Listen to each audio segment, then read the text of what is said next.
The night stretches before you like an endless question mark.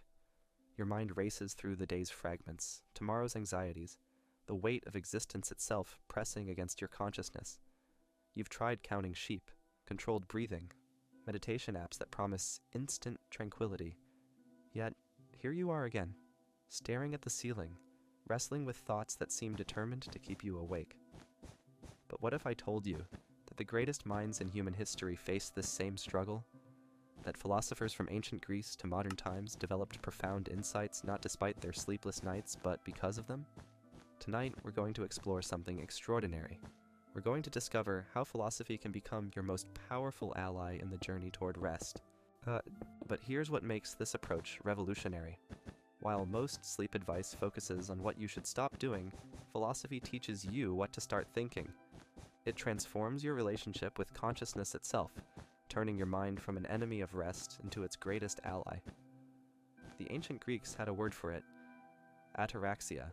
It means untroubled tranquility, a state of serene calmness that remains undisturbed by external chaos. This isn't just some abstract philosophical concept, it's a practical state of being that you can cultivate starting tonight. Think about this for a moment. Every single night, billions of people around the world struggle with the same fundamental challenge.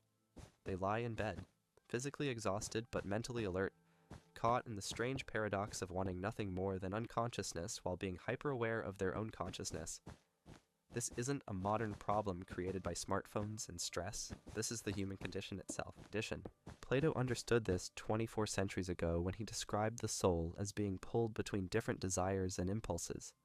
He saw sleep not as the absence of thought, but as a different kind of thinking altogether. In his dialogues, he explored how the rational mind could learn to cooperate with, rather than fight against, the natural rhythms of consciousness. But let's go even deeper.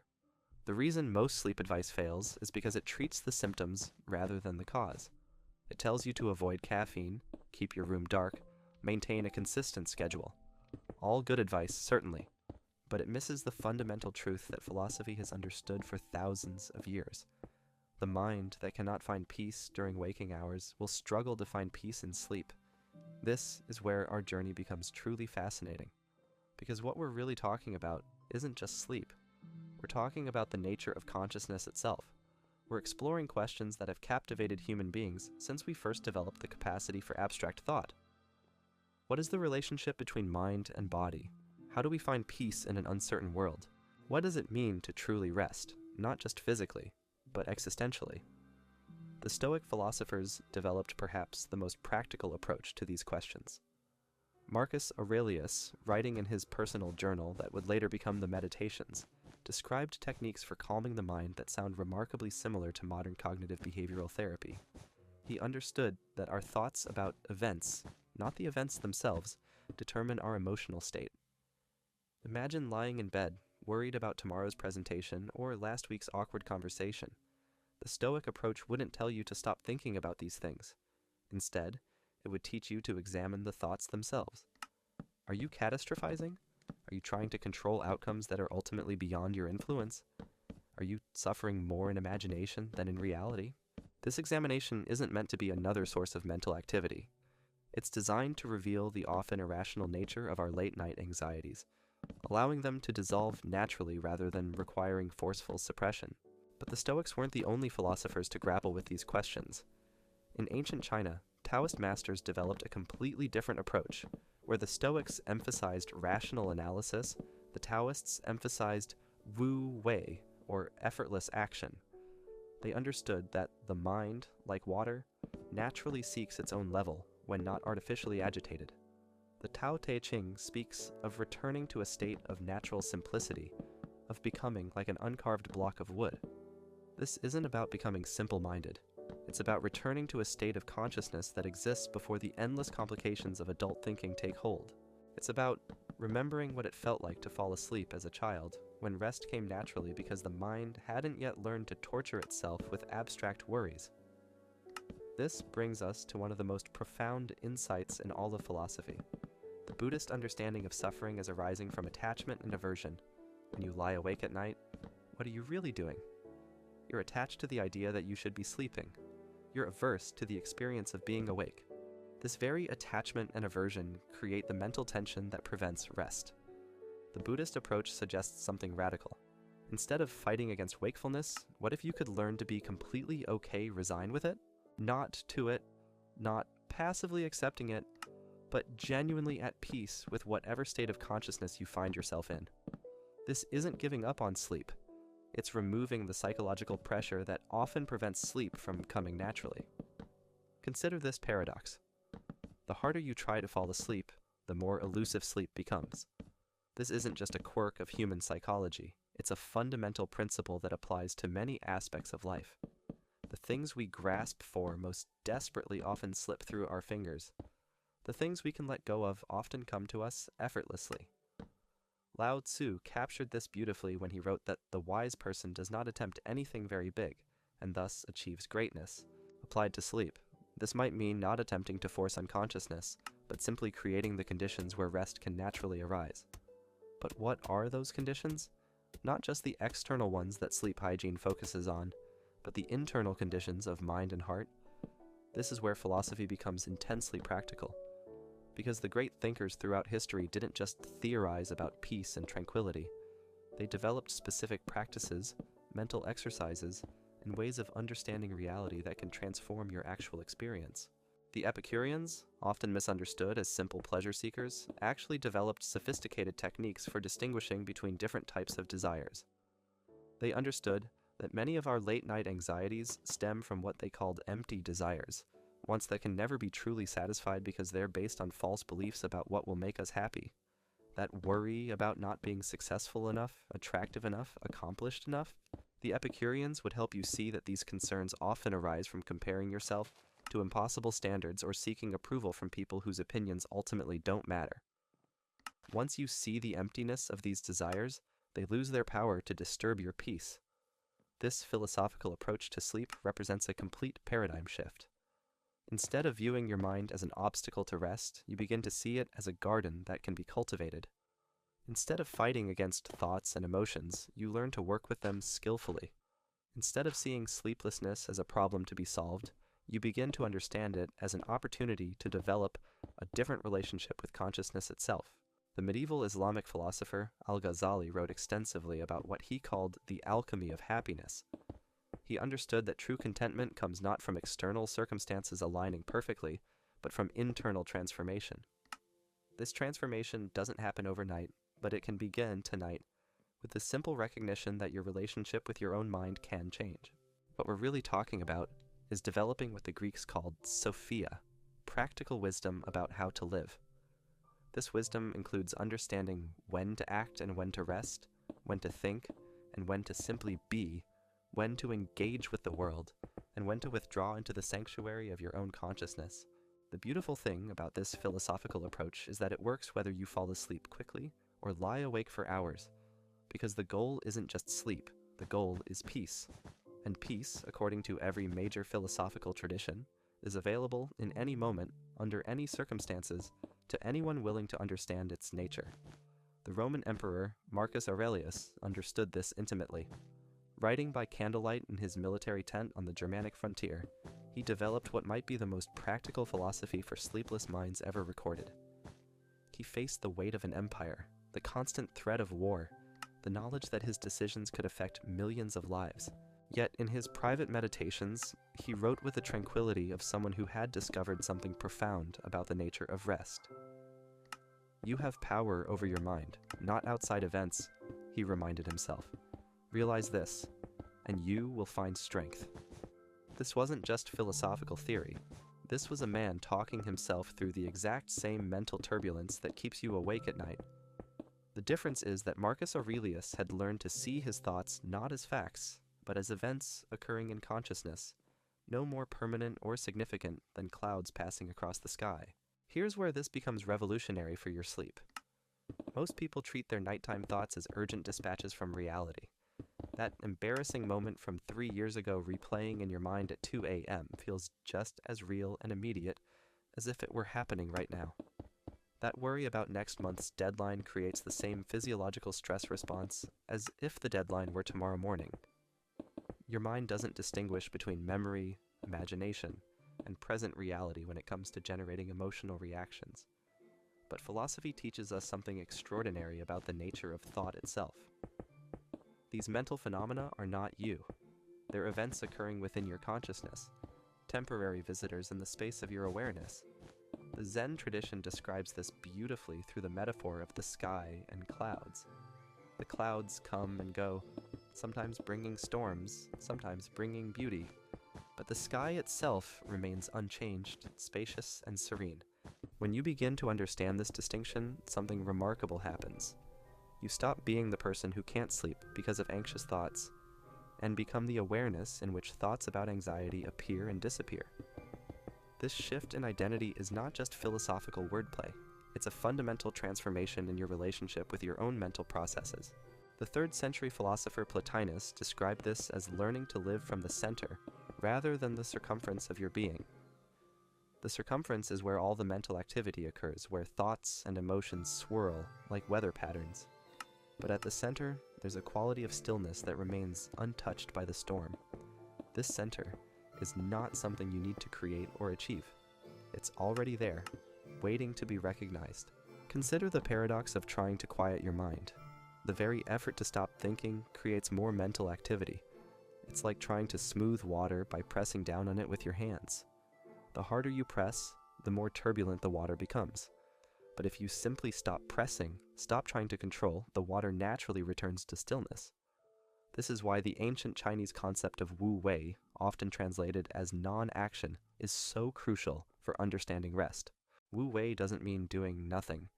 It means acting in harmony with natural processes rather than against them. Applied to sleep, Wu Wei suggests that instead of trying to force your mind into submission, you learn to create the conditions where mental stillness can arise naturally. The Taoist sage Zhuangzi illustrated this principle through the story of Cook Ding, who could butcher an ox with such skill that his knife never dulled because he worked with the natural structure of the animal rather than against it. Your mind, like that ox, has a natural structure. There are rhythms and patterns to consciousness that, when understood and respected, make the transition to sleep as effortless as a sharp knife finding the spaces between bones. But what exactly are these natural patterns? Modern neuroscience has begun to map what philosophers have long understood intuitively. The brain operates in cycles, moving between different states of activation and rest throughout the day. The problem isn't that your brain is active at night. The problem is that you've trained it to be active in ways that oppose rather than support the natural transition to sleep. The Buddhist teacher Thich Nhat Hanh describes mindfulness as the energy of being aware and awake to the present moment. But there's a particular quality of mindfulness that's especially conducive to sleep. It's not the sharp, focused awareness of meditation practice. It's what the Tibetans call rigpa, a spacious, relaxed awareness that's fully present but not grasping onto anything. Imagine your consciousness as a vast lake. During the day, the surface is choppy with activity, thoughts creating waves, emotions stirring up the depths. But gradually, as night approaches, you learn to sink beneath the surface turbulence into the deeper, stiller waters. The surface activity doesn't stop, but it no longer disturbs the profound quiet of the depths. This depth of awareness is what the mystics of various traditions point toward when they speak of finding peace beyond understanding. It's not that you stop thinking, it's that you discover a dimension of yourself that remains peaceful, regardless of what thoughts and feelings are occurring. The German philosopher Arthur Schopenhauer, despite his reputation for pessimism, understood this principle clearly. He wrote about the will to live as the driving force behind most human suffering, but he also described moments of aesthetic contemplation where the will temporarily subsides, creating what he called the Sabbath of the penal servitude of willing. These moments of respite from desire and striving are naturally conducive to rest. When you lie in bed at night, much of your mental activity stems from what Schopenhauer would call willing. You're wanting tomorrow to go well, wanting to solve problems, wanting to feel different than you feel right now. But what if you could learn to temporarily suspend this wanting? Not by force, but by recognizing its futility in the present moment. This brings us to one of the most practical insights from Eastern philosophy. The concept of letting go is often misunderstood as a passive giving up, but true letting go is an active skill, a way of relating to experience that requires both understanding and practice. It's learning to hold your thoughts and concerns lightly, the way you might hold a butterfly, with enough attention to appreciate it, but not so much pressure that you damage it. The Persian Sufi poet Rumi captured this beautifully when he wrote about becoming like a reed flute, hollow and open so that the breath of the divine could move through freely.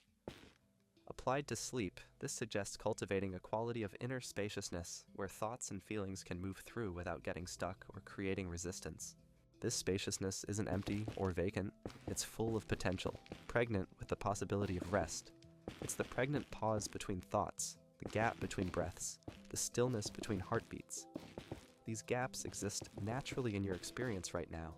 Philosophy simply teaches you to notice them and gradually learn to rest in them more fully. The Advaita Vedanta tradition of India developed perhaps the most direct approach to this recognition. They point out that you are already aware of being aware. This awareness of awareness is not something you create through effort. It's the most intimate aspect of your experience, closer than your thoughts, more fundamental than your emotions, more constant than your physical sensations. When you recognize this awareness as your true nature, rather than identifying with the contents of awareness, sleep becomes not an escape from yourself, but a return to yourself. You're no longer trying to get away from your thoughts and feelings. You're coming home to the space in which all thoughts and feelings appear and disappear. This recognition doesn't require years of meditation or philosophical study. It can happen right now, in this moment, as you read these words. Notice that you're aware of reading. Notice that you're aware of being aware. This noticing awareness is what the sages point to as your essential nature, the ground of being that remains peaceful, regardless of what's arising in consciousness. From this perspective, the question is no longer how to get to sleep, but how to recognize the peace that's already present. This peace doesn't depend on your thoughts being quiet or your emotions being calm. It's the background against which all mental and emotional activity occurs, like the screen on which a movie plays, or the silence in which sounds appear and disappear. The beauty of this approach is that it transforms every moment of wakefulness into an opportunity to deepen your understanding of rest. You're not waiting for sleep to rescue you from consciousness. You're discovering that consciousness itself, properly understood, is the very peace you've been seeking. This philosophical understanding reveals something that modern sleep science is only beginning to grasp. Your brain doesn't actually turn off during sleep. Instead, it shifts into different modes of processing, different rhythms of activity that allow for restoration and integration. The transition into sleep isn't about shutting down consciousness, but about changing your relationship to it. The ancient Indian sage Patanjali, in his Yoga Sutras, described different states of consciousness with remarkable precision. He identified waking, dreaming, deep sleep, and vatthya, he called Tur, fourth state, that underlies and pervades the other three. This fourth state is pure awareness itself, the constant backdrop against which all other experiences unfold. What's fascinating is that you can learn to recognize this fourth state right now while fully awake. It's the awareness that remains constant whether you're thinking or not thinking, feeling or not feeling, dreaming or not dreaming. When you begin to identify with this constant awareness rather than with the changing contents of experience, the transition between waking and sleeping becomes less dramatic, more natural.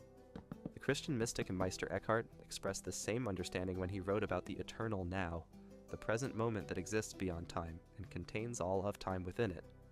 For Eckhart, true rest came not from escaping the present moment, but deeply into it, that time from sinking so itself seemed to dissolve.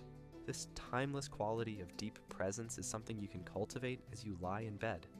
Instead of your mind racing forward to tomorrow's obligations or backward to today's regrets, you can learn to rest in the simple fact of being here, now, breathing, existing, aware. This isn't a technique so much as a recognition, a remembering of what you actually are beneath all the stories and identities and concerns. The Stoic philosopher Epictetus, who spent years as a slave before gaining his freedom, understood something profound about the nature of mental freedom. He realized that external circumstances, no matter how challenging, could never touch the essential core of human dignity and peace. No one can hurt you without your permission, he taught, and this principle applies directly to your nighttime mental struggles. That regret from 5 years ago can't actually hurt you right now unless you give it permission by treating it as real and present. That anxiety about next week can't disturb your peace unless you invite it in by believing that your mental simulation of future problems is equivalent to actual present danger. You have more power over your inner experience than you realize, but this power comes from understanding, not from force. The Buddhist concept of the middle way offers another crucial insight for sleepless minds. The Buddha discovered that both extreme asceticism and indulgence to suffering. The dulgence, the path to peace, lay in a middle approach that avoided both extremes. Applied to sleep, this means neither fighting desperately against wakefulness nor passively accepting that you're doomed to insomnia. Instead, you learn to meet your present experience, whatever it is, with a quality of friendly interest rather than resistance or resignation. If your mind is active, you become curious about the nature of mental activity itself. If your body feels restless, you explore the sensations with the same fascination a scientist might bring to studying a new phenomenon. This curious, investigative attitude transforms the experience of lying awake. Instead of being a victim of your own consciousness, you become an explorer of it. Instead of sleep being something that happens to you, rest becomes something you participate in consciously, skillfully, with wisdom gained from centuries of human understanding. The German philosopher Martin Heidegger, despite the complexity of his thinking, touched on something essential when he wrote about authentic being with oneself. He distinguished between the scattered, anxious mode of existence where we're constantly fleeing from ourselves, and a more grounded way of being where we can dwell peacefully in our own presence. Most nighttime anxiety stems from this flight from ourselves. We're uncomfortable with silence, with stillness, with the direct encounter with our own being without the distractions of activity and external stimulation. But what if you could learn to enjoy your own company so thoroughly that lying quietly in the dark became a pleasure rather than a torment? The Sufi tradition speaks of the beloved, the divine presence that can be discovered within the "this beloved is in human heart." But it's separate from your ordinary consciousness. It's the love that you are, the peace that you are, the awareness that you are, recognized and embraced. When you stop seeking peace as something outside yourself and begin to recognize it as your own deepest nature, the whole struggle with sleep transforms. This transformation doesn't happen through effort, but through a kind of gentle yielding, like a flower opening naturally to the sun. You can't force a flower to bloom, but you can create the conditions where blooming happens effortlessly. Similarly, you can't force sleep, but you can create the internal conditions where rest arises spontaneously. The ancient Greek concept of kairos offers another piece of this puzzle. Unlike chronos, which refers to sequential, measurable time, kairos refers to the right time, the opportune moment, the eternal dimension that can be accessed within temporal experience. There's a kairos quality to the transition into sleep, a rightness that can't be rushed or manufactured but can be recognized and welcomed. This recognition requires what the Zen tradition calls beginner's mind, approaching each night's rest as if for the first time, without the accumulated baggage of previous struggles with sleep. Each moment of lying in bed becomes fresh, new, full of possibility, rather than weighed down by the history of insomnia or the fear of another sleepless night. The phenomenologist Maurice Merleau-Ponty wrote beautifully about the body's inherent wisdom, its capacity to know things that the thinking mind cannot grasp. Your body knows how to sleep. Every cell, every organ system, every neural pathway has been shaped by millions of years of evolution to support the natural rhythms of rest and activity. The problem isn't with your body's wisdom, but with your mind's interference with that wisdom. Learning to trust this bodily intelligence means gradually releasing the mental effort to control and manage the sleep process. It means developing what the Taoists call zairan, naturalness, spontaneity, the capacity to move in harmony with life's organic rhythms, rather than imposing artificial patterns based on anxiety and control. This trust extends beyond just the physical process of sleep to encompass your entire relationship with uncertainty. One of the deepest sources of nighttime anxiety is the mind's attempt to resolve all unknowns, to figure out every possible future scenario, to control outcomes that are ultimately beyond your influence. But what if uncertainty itself could become a source of peace rather than agitation? The Japanese have a beautiful concept called mono no aware, often translated as the pathos of things, a bittersweet awareness of the impermanence of all phenomena. This awareness, rather than creating sadness, can generate a profound appreciation for the preciousness of each moment, including moments of lying quietly in the dark, breathing, existing, being alive. When you embrace this perspective, even sleeplessness can become a form of meditation, an opportunity to witness the constant flow and change of mental and physical phenomena. You're not failing at sleep, you're succeeding at consciousness, at being awake to the mystery of your own existence in a way that most people miss because they're either busy during the day or unconscious at night. The Hindu concept of dharana, often translated as concentration, actually means something more like gathering or collecting. It's the natural focusing of attention that happens when you're genuinely interested in something rather than forcing yourself to pay attention. This quality of interested, relaxed attention is perfect for the transition into sleep. Instead of concentrating on trying to fall asleep, you can practice dharana with your present experience. Maybe it's the sensation of breathing. Maybe it's the feeling of your body against the mattress. Maybe it's simply the awareness of being aware. This gentle gathering of attention creates the internal coherence that naturally supports rest. The key insight from all these philosophical traditions is that peace is not something you achieve, but something you recognize. It's not a future state you attain through effort, but a present reality you uncover by removing the layers of mental activity that obscure it. Like an archaeologist carefully brushing away dirt to reveal an ancient treasure, you learn to gently clear away the mental debris to discover the rest that's already there, waiting to be found. This archaeological approach to inner peace requires patience, gentleness, and a kind of loving curiosity about your own consciousness. You're not trying to fix yourself or solve the problem of sleeplessness. You're exploring the landscape of your own awareness with the wonder of a child discovering a secret garden.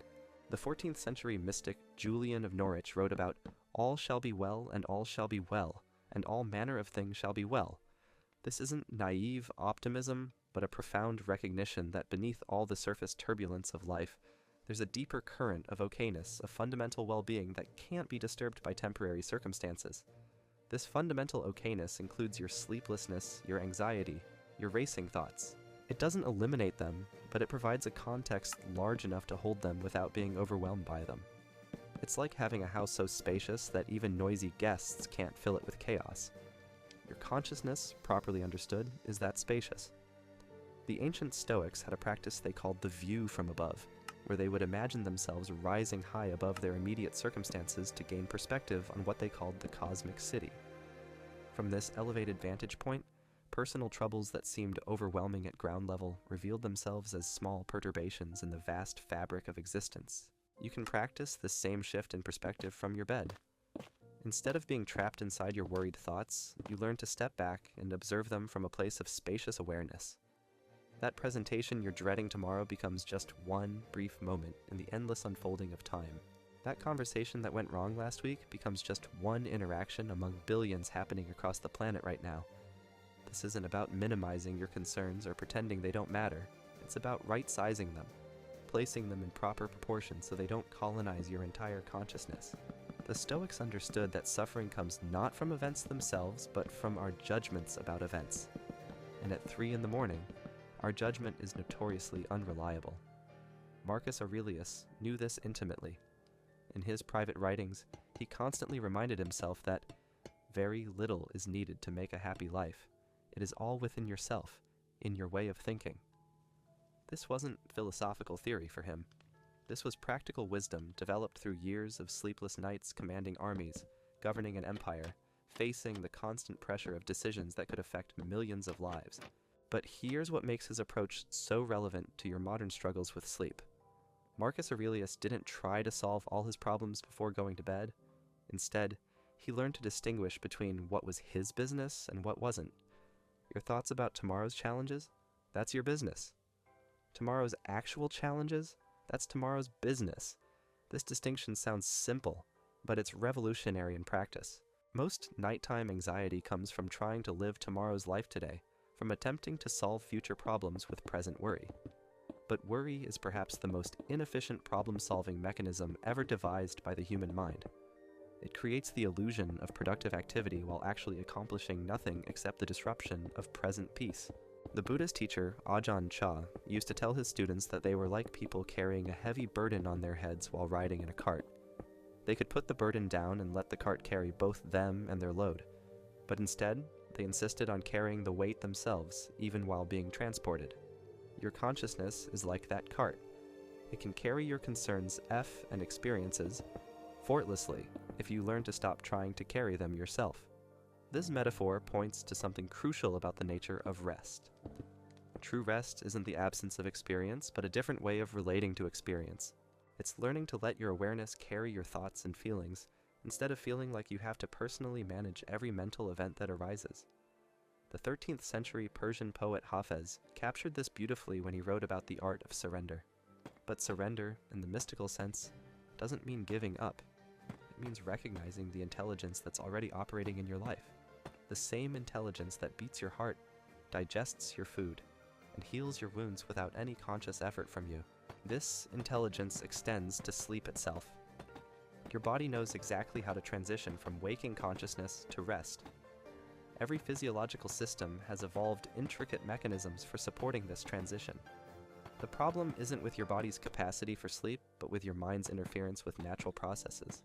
Consider how a child falls asleep. They don't analyze the process, don't worry about whether it's happening correctly, don't monitor their progress toward unconsciousness. They simply allow themselves to be carried by the natural tide of sleepiness when it arises. Somewhere in your adult development, you learn to complicate this simple process with mental management and performance anxiety.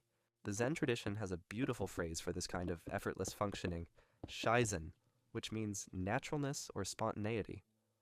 It's the way water flows downhill, the way flowers turn toward the sun, the way sleep comes when the conditions are right, and the mind isn't interfering with natural rhythms. But how do you rediscover this naturalness after years of struggling with sleep? The answer lies in what the contemplative traditions call witness consciousness, the part of you that can observe your experience without getting caught up in it. This witnessing awareness is always present, even in your most anxious moments, but it's often overlooked because we're so identified with the content of our experience rather than the awareness in which that content appears. Think of it this way. Right now, you're aware of reading these words, but you're also aware of being aware. This awareness of awareness is what remains constant throughout all your changing experiences. It's present when you're happy and when you're sad, when you're thinking and when your mind is quiet, when you're awake, and even, in a different mode, when you're asleep. The Indian sage Nisargadatta Maharaj pointed to this when he said, "You are not what you take yourself to be." What you take yourself to be is usually some combination of thoughts, feelings, memories, and projections. But what you actually are is the awareness in which all these phenomena appear and disappear. This isn't just philosophical speculation. It's pointing to something you can verify directly in your own experience. Notice that your thoughts come and go, but the awareness of thoughts remains. Notice that emotions arise and pass away, but the awareness of emotions continues. Even in deep sleep, when thoughts and emotions subside, something remains aware enough to know, upon waking, that you slept peacefully or restlessly. This recognition can transform your entire relationship with nighttime wakefulness. Instead of being a person who can't sleep, you become the awareness in which the experience of sleeplessness is occurring. This shift in identity is not just conceptual. It's a lived transformation that changes how you relate to every aspect of your experience. The early Christian mystics called this the dark night of the soul, but they didn't mean it as something negative. They understood that there are times when the usual sources of comfort and meaning fall away, leaving us alone with the bare fact of existence itself. These moments, though initially uncomfortable, can become gateways to a deeper understanding of what we really are beyond all our roles and identities. Your sleepless nights might be your own version of the dark night of the soul. Instead of seeing them as problems to be solved, what if you could recognize them as invitations to discover who you are when all the external supports fall away? Who are you when there's nothing to do, nowhere to go, no one to be except simply aware, simply present, simply here? The Sufi poet Rumi wrote about this state as the tavern of ruin, where all our carefully constructed identities dissolve into something far more fundamental. He wasn't describing destruction, but a kind of divine intoxication, a falling away of everything superficial to reveal the essence that was always there. This essence isn't something you need to create or achieve. It's what you are right now, reading these words, breathing, existing. The spiritual traditions use different names for it: Buddha nature, the Christ within, the Atman, pure consciousness, but they're all pointing to the same immediate reality of your own aware presence. When you begin to rest in this aware presence, instead of in the contents of awareness, something remarkable happens. The urgency to fall asleep diminishes because you're no longer running away from wakefulness. The anxiety about tomorrow's tiredness decreases because you're not projecting into an imaginary future. The frustration with your racing mind subsides because you're no longer identified with being a thinking being who should be able to control their thoughts. This doesn't mean your thoughts stop or your concerns disappear. It means you discover that you're larger than your thoughts, more spacious than your concerns, more fundamental than any temporary experience that arises in consciousness. The German mystic Meister Eckhart described this as living without a why, beyond the need for everything to have a purpose or meaning beyond itself. Your existence doesn't need to be justified by productivity or achievement, or even by getting a good night's sleep. It's complete and perfect exactly as it is, right now, regardless of what's happening or not happening. This understanding naturally leads to what the Hindus call sahaja, the natural state of being. It's not something you enter through effort, but something you recognize was never actually absent, like the space in a room that's always there whether the room is empty or full of furniture. This natural state of peaceful awareness is always present, whether your mind is busy or quiet. The beautiful thing about recognizing this natural state is that it's equally available whether you're awake or asleep. Sleep becomes not an escape from your true nature, but a different mode of experiencing it. Wakefulness becomes not a problem to be solved, but another way of being present to what you are. This perspective dissolves the artificial boundary between sleeping and waking that creates so much of our nighttime suffering. You're no longer trying to get from an unacceptable state, being awake, to an acceptable one, being asleep. You're simply being present to whatever state is arising, with the same unconditional acceptance that space has for whatever appears within it. The Taoist master Chuang Tzu illustrated this principle through his famous butterfly dream. He dreamed he was a butterfly, and upon waking, he wondered whether he was Chuang Tzu who had dreamed of being a butterfly, or a butterfly now dreaming of being Chuang Tzu. The point isn't to solve this paradox, but to recognize that something remains constant throughout all changes of state. The awareness that can be equally present to being Chuang Tzu, being a butterfly, being awake, or being asleep. This constant awareness is what you actually are, and once you recognize it, the desperate need to escape one state of consciousness for another begins to dissolve. You can be equally at home in wakefulness and sleep, in thinking and in silence, in activity and in rest. The practice becomes one of gentle recognition, rather than forceful effort. Instead of trying to make something happen, you learn to notice what's already happening. Instead of seeking a different experience, you learn to be present to this experience. Instead of waiting for peace to arrive, you discover the peace that never actually left. This is why the great spiritual traditions consistently point to the present moment as the only place where true fulfillment can be found.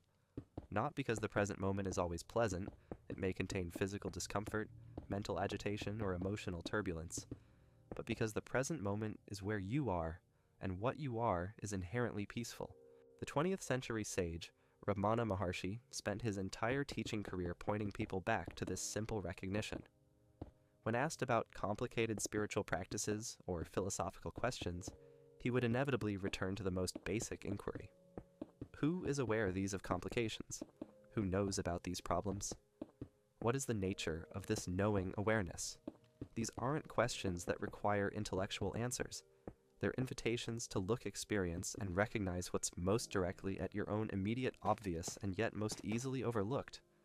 The simple fact that you are, that awareness is present, that consciousness is here and now.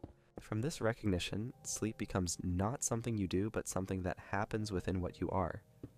Rest becomes not a state you achieve, but your natural condition that's temporarily obscured by mental activity. Peace becomes not a future goal, but the ground of being that's always available once you stop looking for it somewhere else. The contemplative traditions offer many different paths to this recognition, but they all ultimately point to the same destination.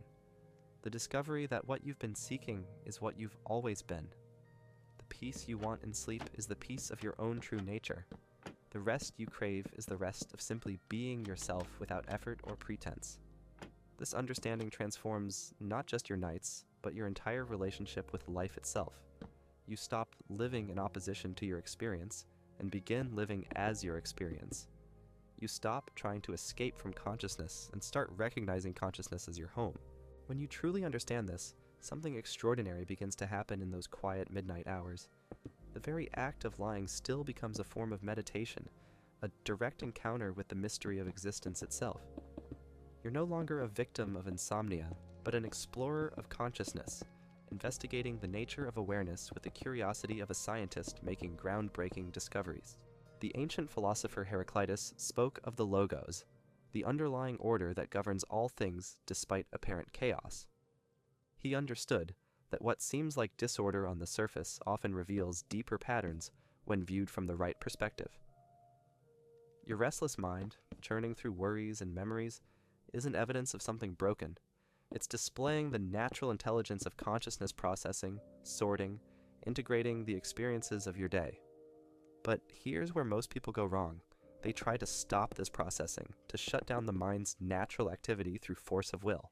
It's like trying to stop a river by building a dam with your bare hands. The water doesn't disappear. It simply builds pressure until it finds another way around your resistance, often with greater turbulence than before. The Vedantic tradition offers a different approach entirely. Instead of trying to stop the river of thought, you learn to step back onto the riverbank and simply watch it flow. You become the witness rather than someone caught in the current. This witnessing consciousness isn't separate from your thinking mind. It's the spacious awareness in which thinking occurs. Consider this carefully. Right now, as you absorb these ideas, thoughts are arising and passing away in your mind. Commentary, analysis, memories triggered by these concepts. But notice that you're aware of this mental activity. There's something in you that observes the thinking process without being consumed by it. This observing presence is what the sages call your true self. The Sufi master Ibn Arabi described this as the eye of the heart, a way of seeing that transcends ordinary perception. When you learn to see from this deeper place, the whole landscape of your experience shifts. Problems don't disappear, but they lose their power to define you. Sleeplessness doesn't vanish, but it no longer creates suffering. This shift is subtle but profound. It's the difference between being caught in a thunderstorm and watching the storm from a warm, dry house. The storm is still there, just as real and powerful as before, but your relationship to it has completely changed. You're no longer at its mercy. The ancient Chinese understood this principle through their concept of Ti, often translated as virtue, but meaning something more like natural power or effortless effectiveness.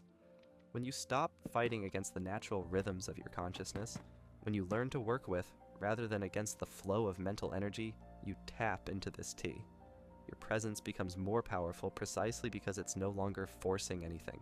This is why forced relaxation techniques often fail. They're based on the assumption that you need to do something to become peaceful. But peace isn't something you create. It's something you uncover by removing the layers of mental effort that obscure it. It's like cleaning a window. You don't add clarity to the glass. You simply remove what's preventing the light from shining through. The medieval Islamic philosopher Ibn Sina wrote extensively about what he called the active intellect, the aspect of mind that naturally tends toward understanding and harmony. He recognized that this intelligence operates most effectively when it's not micromanaged by the ego, when it's allowed to function according to its own deeper wisdom. Your mind possesses the same active intellect. It knows how to process the day's experiences, how to integrate new learning, how to solve problems through the mysterious alchemy of unconscious processing. But this natural intelligence can only operate freely when you stop trying to consciously direct every aspect of its functioning. Think about how your best insights often come not through deliberate thinking, but through a kind of relaxed allowing. You're taking a shower, going for a walk, or just daydreaming, and suddenly the solution to a problem that's been puzzling you simply appears. This is your active intellect at work, functioning below the threshold of conscious effort. The same principle applies to sleep. Your consciousness knows how to transition from waking awareness to rest, but this transition requires a quality of non-interference that's difficult for the modern mind to achieve. We've become so accustomed to managing and controlling our experience that we've forgotten how to simply let things be. The Zen teacher Dogen spoke of shikantaza, often translated as just sitting. But it's not really about sitting. It's about the quality of complete presence without agenda. When you can bring this same quality to lying in bed, Something remarkable happens. You're fully present to your experience without trying to change it, without waiting for something different to occur. This presence without agenda is perhaps the most radical thing you can do in a culture obsessed with productivity and goal achievement. It's a quiet revolution, a return to a more natural way of being that doesn't require constant effort and striving. The Christian contemplative tradition calls this kenosis, a self-emptying that makes space for grace to operate. You empty yourself of the need to control outcomes, to manage your experience, to be anywhere other than exactly where you are. In this emptiness, a different kind of fullness can emerge. But let's be practical about this. How do you actually cultivate this quality of presence when your mind is racing with concerns about tomorrow's responsibilities? The key is understanding that you don't need to eliminate thoughts to be present. You need to change your relationship with thinking itself. The Buddhist teacher Sogyal Rinpoche used a beautiful metaphor for this. He said that thoughts are like visitors in your house. You don't have to throw them out, but you also don't have to serve them tea and invite them to stay for dinner. You can acknowledge their host, their presence, without becoming. When a worry about tomorrow's meeting arises, you notice it. You don't judge yourself for having the thought, but you also don't elaborate on it. Don't spin it into a complex scenario of everything that might go wrong. You simply register its presence the way you might notice a bird flying past your window. Interesting, but not requiring any action on your part. This takes practice, but it's not the kind of practice that requires years of dedication. It's more like learning to ride a bicycle. Once you get the knack of it, it becomes second nature. The knack, in this case, is learning to rest in awareness itself, rather than in the objects of awareness. The objects of awareness, your thoughts and feelings and sensations, are constantly changing. But awareness itself remains constant. It's like the screen on which a movie plays. The movie changes from scene to scene, but the screen remains unchanged, equally present during action sequences and quiet moments, during comedies and dramas. When you identify with the screen rather than the movie, you gain access to a stability that doesn't depend on external circumstances. Your peace doesn't depend on having the right thoughts or the right feelings or even the right amount of sleep. It depends on recognizing what you actually are beneath all these temporary experiences. The Hindu sage Shankara called this Sakshi Bhava, the witness attitude. It's not a cold, detached observation, but a warm, inclusive awareness that can hold all experiences with equal compassion. This witnessing consciousness doesn't prefer pleasant experiences over unpleasant ones, sleep over wakefulness, calm thoughts over agitated ones. This might sound like spiritual bypassing, like using philosophy to avoid dealing with real problems. But it's actually the opposite. When you're not constantly fighting with your experience, when you're not using all your energy to resist what's happening, you have much more resources available for wise action when action is called for. The Stoic emperor Marcus Aurelius demonstrated this perfectly. He didn't use philosophy to withdraw from the world, but to engage with it more effectively. His acceptance of what couldn't be changed freed him to focus his energy on what could be influenced. His inner peace wasn't an escape from responsibility, but the foundation for carrying responsibility skillfully. This same principle applies to your nighttime experience. When you stop fighting with sleeplessness, you have more energy available for the gentle allowing that actually supports rest. When you stop resenting your active mind, you can appreciate its natural intelligence without being overwhelmed by it. The paradox is that the more okay you become with being awake, the more easily sleep tends to come. Not because you've found a new technique for falling asleep, but because you've removed the psychological resistance that was interfering with natural processes. This is what the Taoists understood so clearly. The way forward is often through acceptance of where you are. The solution to struggling with sleep isn't better sleep hygiene, though that can help. It's the dissolution of the struggle itself through understanding what you really are. The 14th century mystic Meister Eckhart expressed this beautifully when he wrote about living without a why. He wasn't advocating for meaninglessness, but pointing toward a kind of meaning that doesn't depend on external justification. Your existence is meaningful not because of what you accomplish or achieve, but because of what you are. This understanding naturally leads to what the contemplatives call holy indifference, not caring less about life, but caring in a way that's not desperate or grasping. You care deeply about your responsibilities, your relationships, your work, but you hold them lightly enough that they don't colonize your consciousness. When you can hold your concerns lightly, they lose their power to create the kind of mental tension that prevents rest. You're still responsible, still engaged, still caring, but you're no longer carrying the weight of the world on your shoulders as you lie down each night. The ancient Greek concept of ataraxia, which we touched on earlier, isn't indifference but a quality of unshakable tranquility that comes from understanding what truly matters and what doesn't.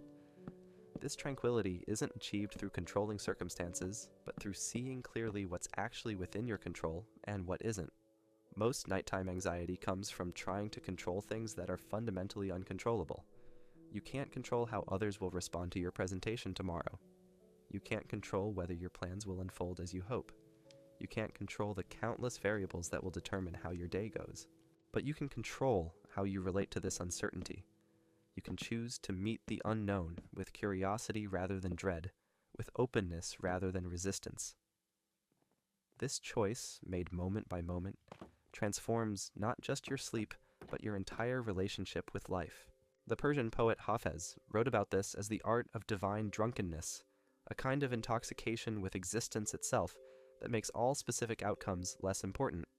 When you're drunk on the sheer miracle of being alive, of being conscious, of participating in this extraordinary cosmic dance, the particular steps become less crucial. This isn't about becoming careless or irresponsible. It's about recognizing that your deepest fulfillment doesn't depend on everything going according to plan. It depends on your capacity to be present to whatever is actually happening, to find the sacred in the ordinary, to discover peace in the midst of uncertainty. The Zen master Huang Po taught that enlightenment isn't something you attain, but something you recognize was never absent. The same is true for the peace you seek in sleep. It's not something you need to create through the right techniques or thoughts. It's what remains when you stop creating obstacles to what's naturally present. This recognition can happen right now, in this moment, regardless of whether you're tired or alert, calm or anxious, ready for sleep or wide awake. It doesn't depend on your state, but on your recognition of what remains constant throughout all states. The Indian sage Ramana Maharshi spent his entire teaching career pointing people toward this recognition. When asked about complex spiritual practices, he would always return to the simplest question: who am I? Not who do you think you are, not who others tell you you are, but who are you really, beneath all the roles and identities and stories? This inquiry isn't philosophical speculation, it's a direct investigation into your immediate experience. Right now, you know that you exist, you know that you're aware. But do you know what this knowing awareness actually is? Not conceptually, but directly, intimately, as the most obvious fact of your existence. When you rest in this knowing awareness rather than in the contents of knowledge, when you identify with consciousness itself rather than with what appears in consciousness, sleep becomes not something you need, but something that happens naturally when the conditions are right.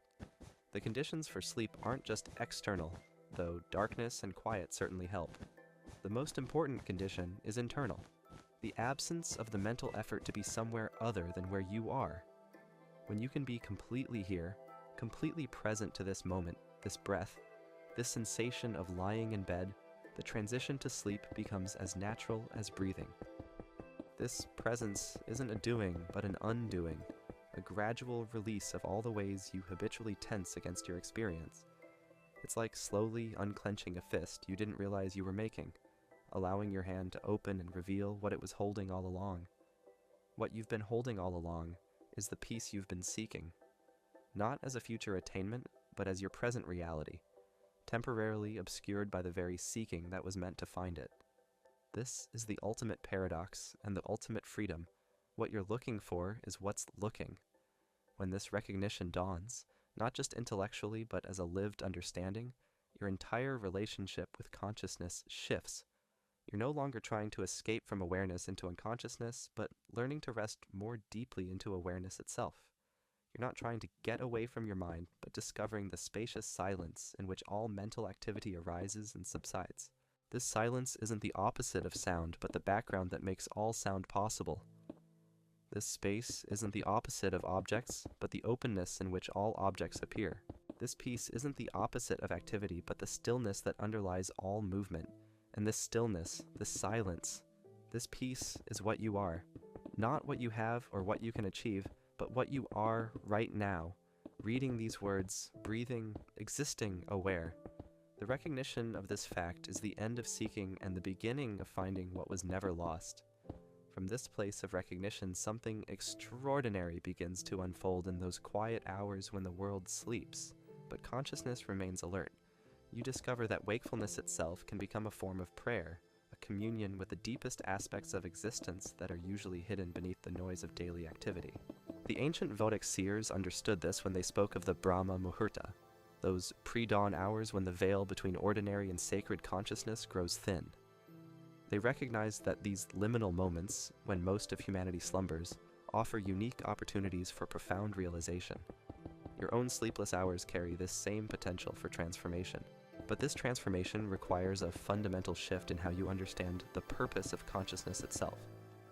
The modern mind has been trained to view awareness as a tool for problem solving, a spotlight to be directed towards specific tasks and objectives. Yet the contemplative traditions reveal consciousness as something far more mysterious and profound, not just a means to an end, but the very ground of being in which all experience unfolds.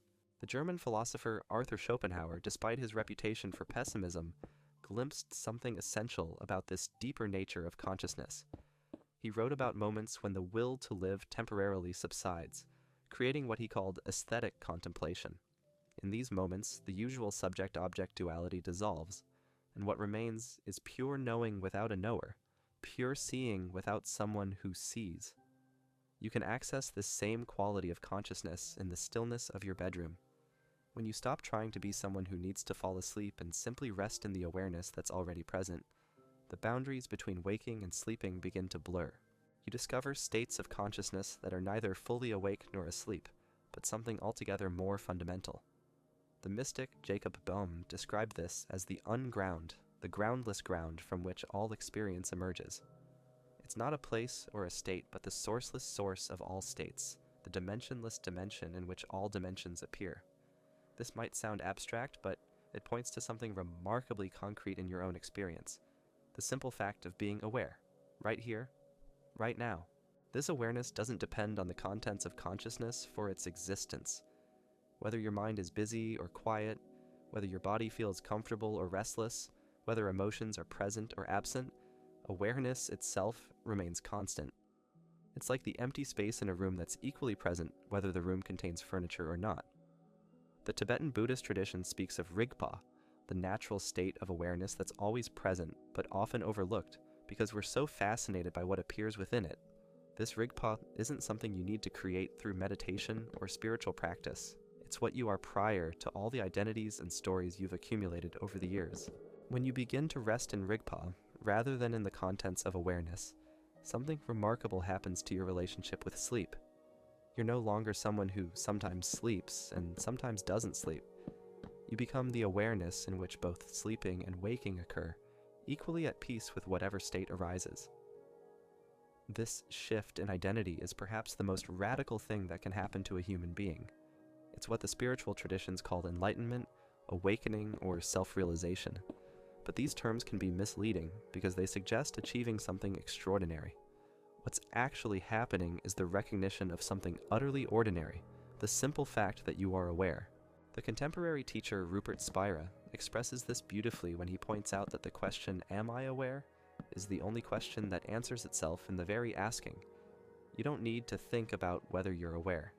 The knowing of your own being awareness is immediate, intimate, undeniable.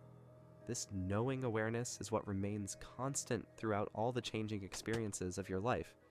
It was present when you were a child, it's present now as an adult, and it will be present regardless of what unfolds in your future. It's the thread of continuity that connects all your experiences into the seamless fabric of your life. When you recognize this thread of pure knowing as your essential nature, the desperate search for peace and sleep begins to dissolve. You're no longer trying to escape from consciousness into unconsciousness. You're learning to rest more and more deeply in consciousness itself, discovering that it contains depths of peace that no amount of sleep could provide. The Advaita Vedanta teacher, Nisargadatta Maharaj, spent his life pointing people toward this recognition. He would tell his visitors that they were not the body-mind organism they took themselves to be, but the pure awareness in which the body-mind appears. This wasn't philosophical theory, but an invitation to investigate their own immediate experience. You can make this same investigation right now, lying in your bed in the darkness. Notice that you're aware of thoughts arising and passing away. Notice that you're aware of bodily sensations shifting and changing. Notice that you're aware of emotions coming and going. But what is this awareness itself? Can you find its beginning or end? Can you locate its boundaries? This investigation isn't meant to produce a conceptual answer. It's designed to reveal the obviousness of what you are beneath all concepts. You are the knowing in which all experience occurs, the consciousness that makes all perception possible, the awareness that gives reality to everything you call real. From this perspective, the question of whether you're asleep or awake becomes secondary. What matters is whether you're resting in your true nature as pure awareness, or believing yourself to be a separate individual who sometimes has access to peace and sometimes doesn't. The Persian Sufi poet Saadi captured this understanding in his famous lines about recognizing the divine in all beings. But before you can recognize the divine in others, you must recognize it in yourself. And this recognition doesn't require years of spiritual practice. It's available right now as the very awareness through which these words are being understood. This awareness is not personal in the way you usually think of yourself. It doesn't belong to you. Rather, you appear within it. It's like the ocean in which waves arise and subside. The waves are temporary modifications of the ocean, but the ocean itself remains unchanged by their coming and going. Your thoughts, emotions, sensations, and experiences are like waves in the ocean of consciousness. They arise, play out their patterns, and dissolve back into the awareness from which they emerged. But the awareness itself is never disturbed by what appears within it, just as the ocean is never threatened by the waves on its surface. When you learn to identify with the ocean rather than the waves, with awareness rather than its contents, your whole relationship with difficult experiences transforms. That anxiety about tomorrow's responsibilities becomes just another wave arising and passing away in the vast ocean of your being. That regret about yesterday's mistakes becomes just another temporary modification of consciousness with no power to disturb your essential peace. This doesn't mean you become indifferent to your human experiences. Compassion and care naturally arise when you recognize that all beings are waves in the same ocean of consciousness. But your compassion is no longer desperate or anxious because it arises from wholeness rather than from a sense of personal lack. The 20th century sage Sri Ramana Maharshi demonstrated this perfectly. Though he lived a simple life in a small ashram in South India, people from around the world were drawn to his presence because they could feel the peace that radiated from his recognition of his true nature. He hadn't achieved anything extraordinary in worldly terms, but he had recognized what he essentially was, and this recognition transformed everything. You have access to this same recognition right now, not as something you need to attain through effort, but as something you can discover was never actually absent. The peace you seek in sleep is the peace of your own true nature, temporarily obscured by the belief that you are a separate self who sometimes has peace and sometimes doesn't. The ancient Chinese sage Lao Tzu wrote about returning to the source, but this return isn't a journey to somewhere else. It's the recognition that you never actually left the source. You are the source from which all your experiences arise, the consciousness in which your entire life story unfolds. This recognition naturally brings what the contemplatives call the peace that passeth understanding. It's not peace as the opposite of conflict, but peace as the very ground of being in which both peace and conflict appear and disappear. It's not dependent on circumstances being a particular way, but remains constant regardless of what's happening in your life. When you touch this peace, even briefly, it changes everything. You realize that what you've been seeking through better sleep habits, more comfortable mattresses, quieter environments, and countless other external modifications was actually always available. As the very awareness through which you know about comfort and discomfort, noise and silence, rest and restlessness, this awareness doesn't prefer one state over another because it's equally present in all states. It's as present during insomnia as during deep sleep, as available in anxiety as in calm, as intimate in confusion as in clarity. It's what you are prior to all these temporary conditions that come and go like weather patterns in the sky of consciousness. The Indian teacher Papaji used to tell his students that they were already free, but had somehow convinced themselves they were in bondage. He would spend hours with people not trying to give them something new, but helping them recognize what they already were. This same recognition is available to you in the stillness of your sleepless nights. Consider how much energy you spend trying to manage your experience, trying to feel different than you feel, and trying to be somewhere other than where you are. This management project is exhausting because it's based on the false premise that you are separate from your experience, that there's a you who has experiences, rather than recognizing that you are the experiencing itself. When this false premise dissolves, the need to manage experience disappears with it. You're no longer trying to have better experiences. You're recognizing the perfection of experience as it is. You're not trying to achieve a state of peace.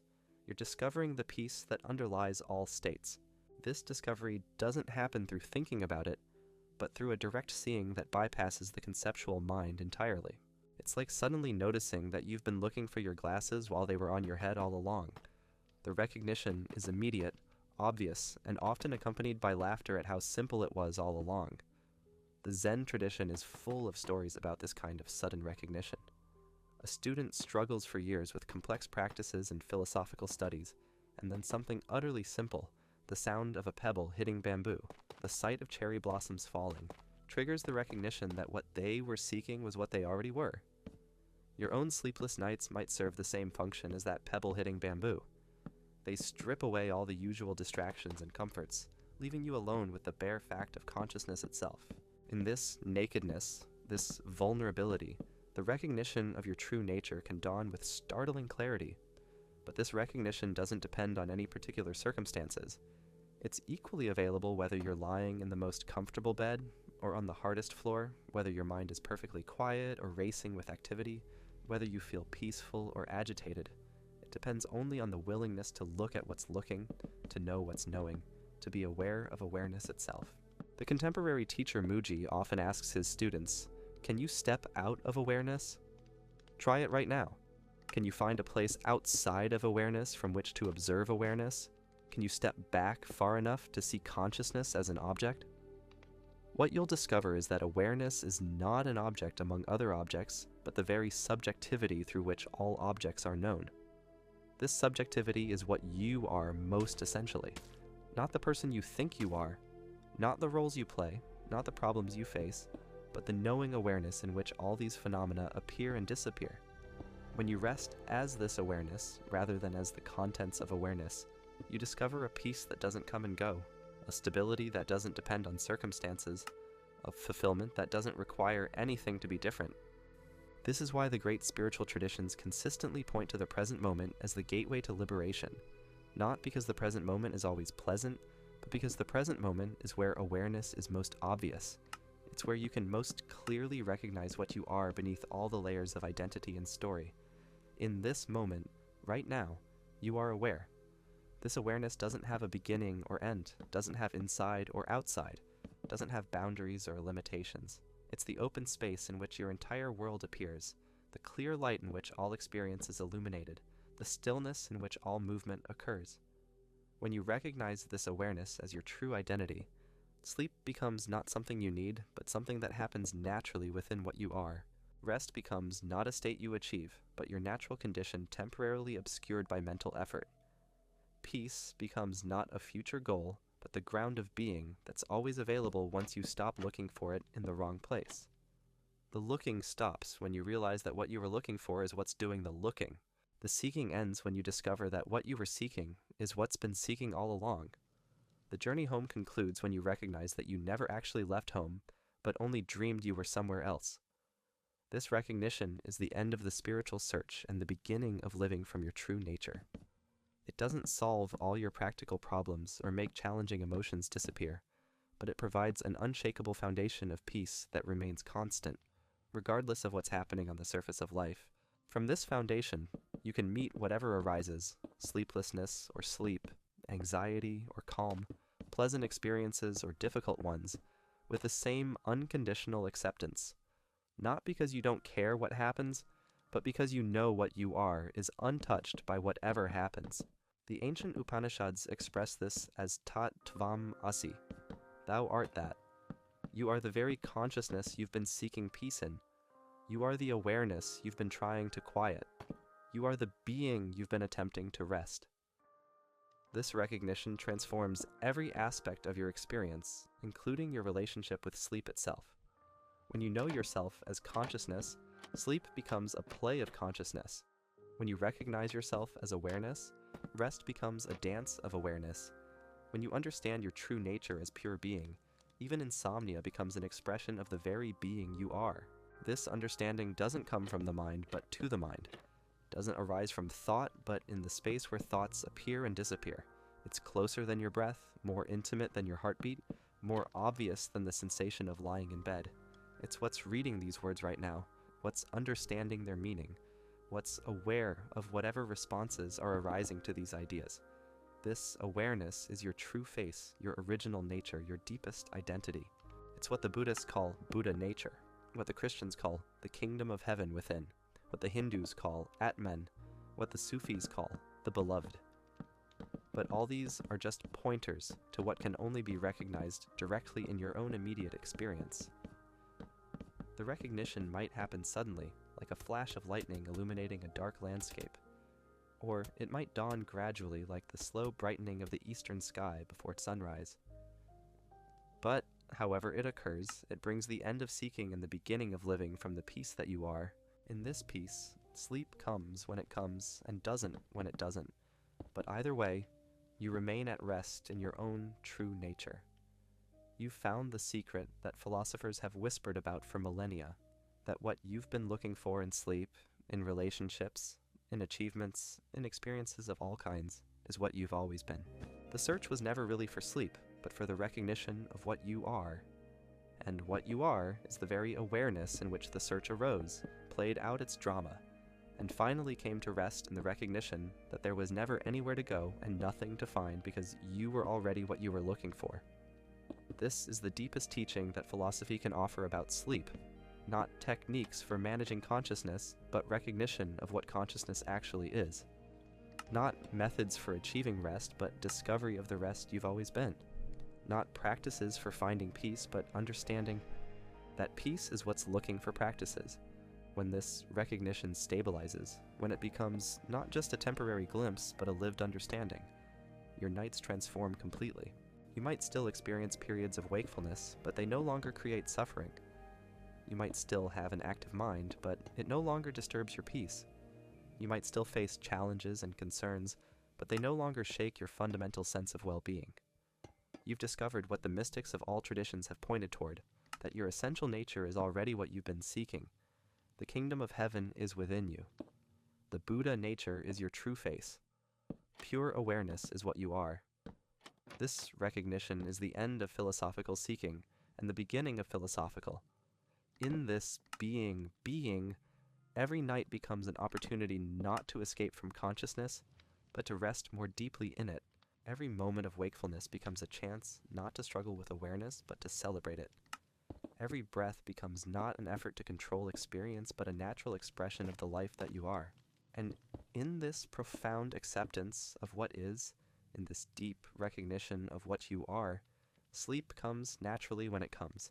And when it doesn't, you remain at peace in the awareness that needs no sleep, because it never gets tired, never gets disturbed, never actually goes anywhere even when the body sleeps and dreams. This is the ultimate philosophy for sleep. Not the philosophy that helps you sleep better, but the philosophy that reveals what you are beyond sleeping and waking, beyond rest and activity, beyond all the temporary states that come and go in the eternal presence of what you have always been. From this understanding, something profound begins to shift in how you approach those quiet hours when the rest of the world sleeps. You're no longer lying in bed as someone who has a problem with sleep. You're resting as the very awareness in which the concept of sleep problems appears and dissolves. This isn't just a change in perspective, it's a fundamental transformation in identity itself. The ancient Stoics understood something crucial about human suffering. They recognized that we suffer not from events themselves, but from our judgments about those events.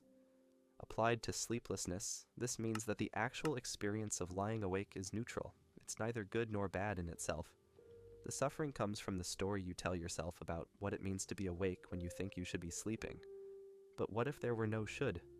What if this moment, exactly as it is, were perfect in its own way? This isn't positive thinking or self-deception. It's a recognition that reality doesn't conform to your preferences, and your peace doesn't depend on it doing so. The Stoic emperor Marcus Aurelius faced sleepless nights commanding legions, governing an empire, making decisions that affected millions of lives. Yet, in his private meditations, he wrote with the tranquility of someone who had discovered something profound about the nature of acceptance. Accept the things to which fate binds you, he counseled himself, and love the people with whom fate associates you. This acceptance isn't passive resignation, it's an active embrace of what is, a willingness to find meaning and beauty in whatever circumstances arise. Your sleepless nights are part of the fate that has bound you, but they can become teachers rather than tormentors if you learn to love them, as Marcus learned to love the people fate brought into his life. The Buddhist understanding of dukkha translated as suffering-ka, often but more accurately meaning the unsatisfactoriness of conditioned existence, offers another layer to this recognition. The first noble truth isn't that life contains suffering, but that suffering is inherent in trying to make impermanent things permanent, in grasping after experiences that by their very nature must pass away. Your struggle with sleep is a perfect example of this principle. Sleep is impermanent. It comes and goes according to laws that are largely beyond your conscious control. When you grasp after it, when you make your peace dependent on securing it, you create the very suffering you're trying to avoid. But when you release this grasping, when you allow sleep to come and go as it will, the struggle dissolves even if the wakefulness remains. This releasing isn't something you do once and then forget about. It's a moment-to-moment practice, a continuous letting go that becomes as natural as breathing. Each time you notice yourself tensing against your experience, each time you catch yourself wanting things to be different than they are, you have an opportunity to practice this gentle releasing. The Taoist sage Lao Tzu described this as the art of Wu Wei, action that doesn't force, effort that doesn't strain, doing that doesn't disturb the natural order. In the context of sleep, Wu Wei means creating the conditions for rest without trying to manufacture rest itself. It means tending to your mind the way a gardener tends to soil, not forcing plants to grow, but creating the environment where growth can happen naturally. Consider how a master gardener works. They don't pull on seedlings to make them grow faster. They don't argue with the seasons or demand that flowers bloom according to their schedule.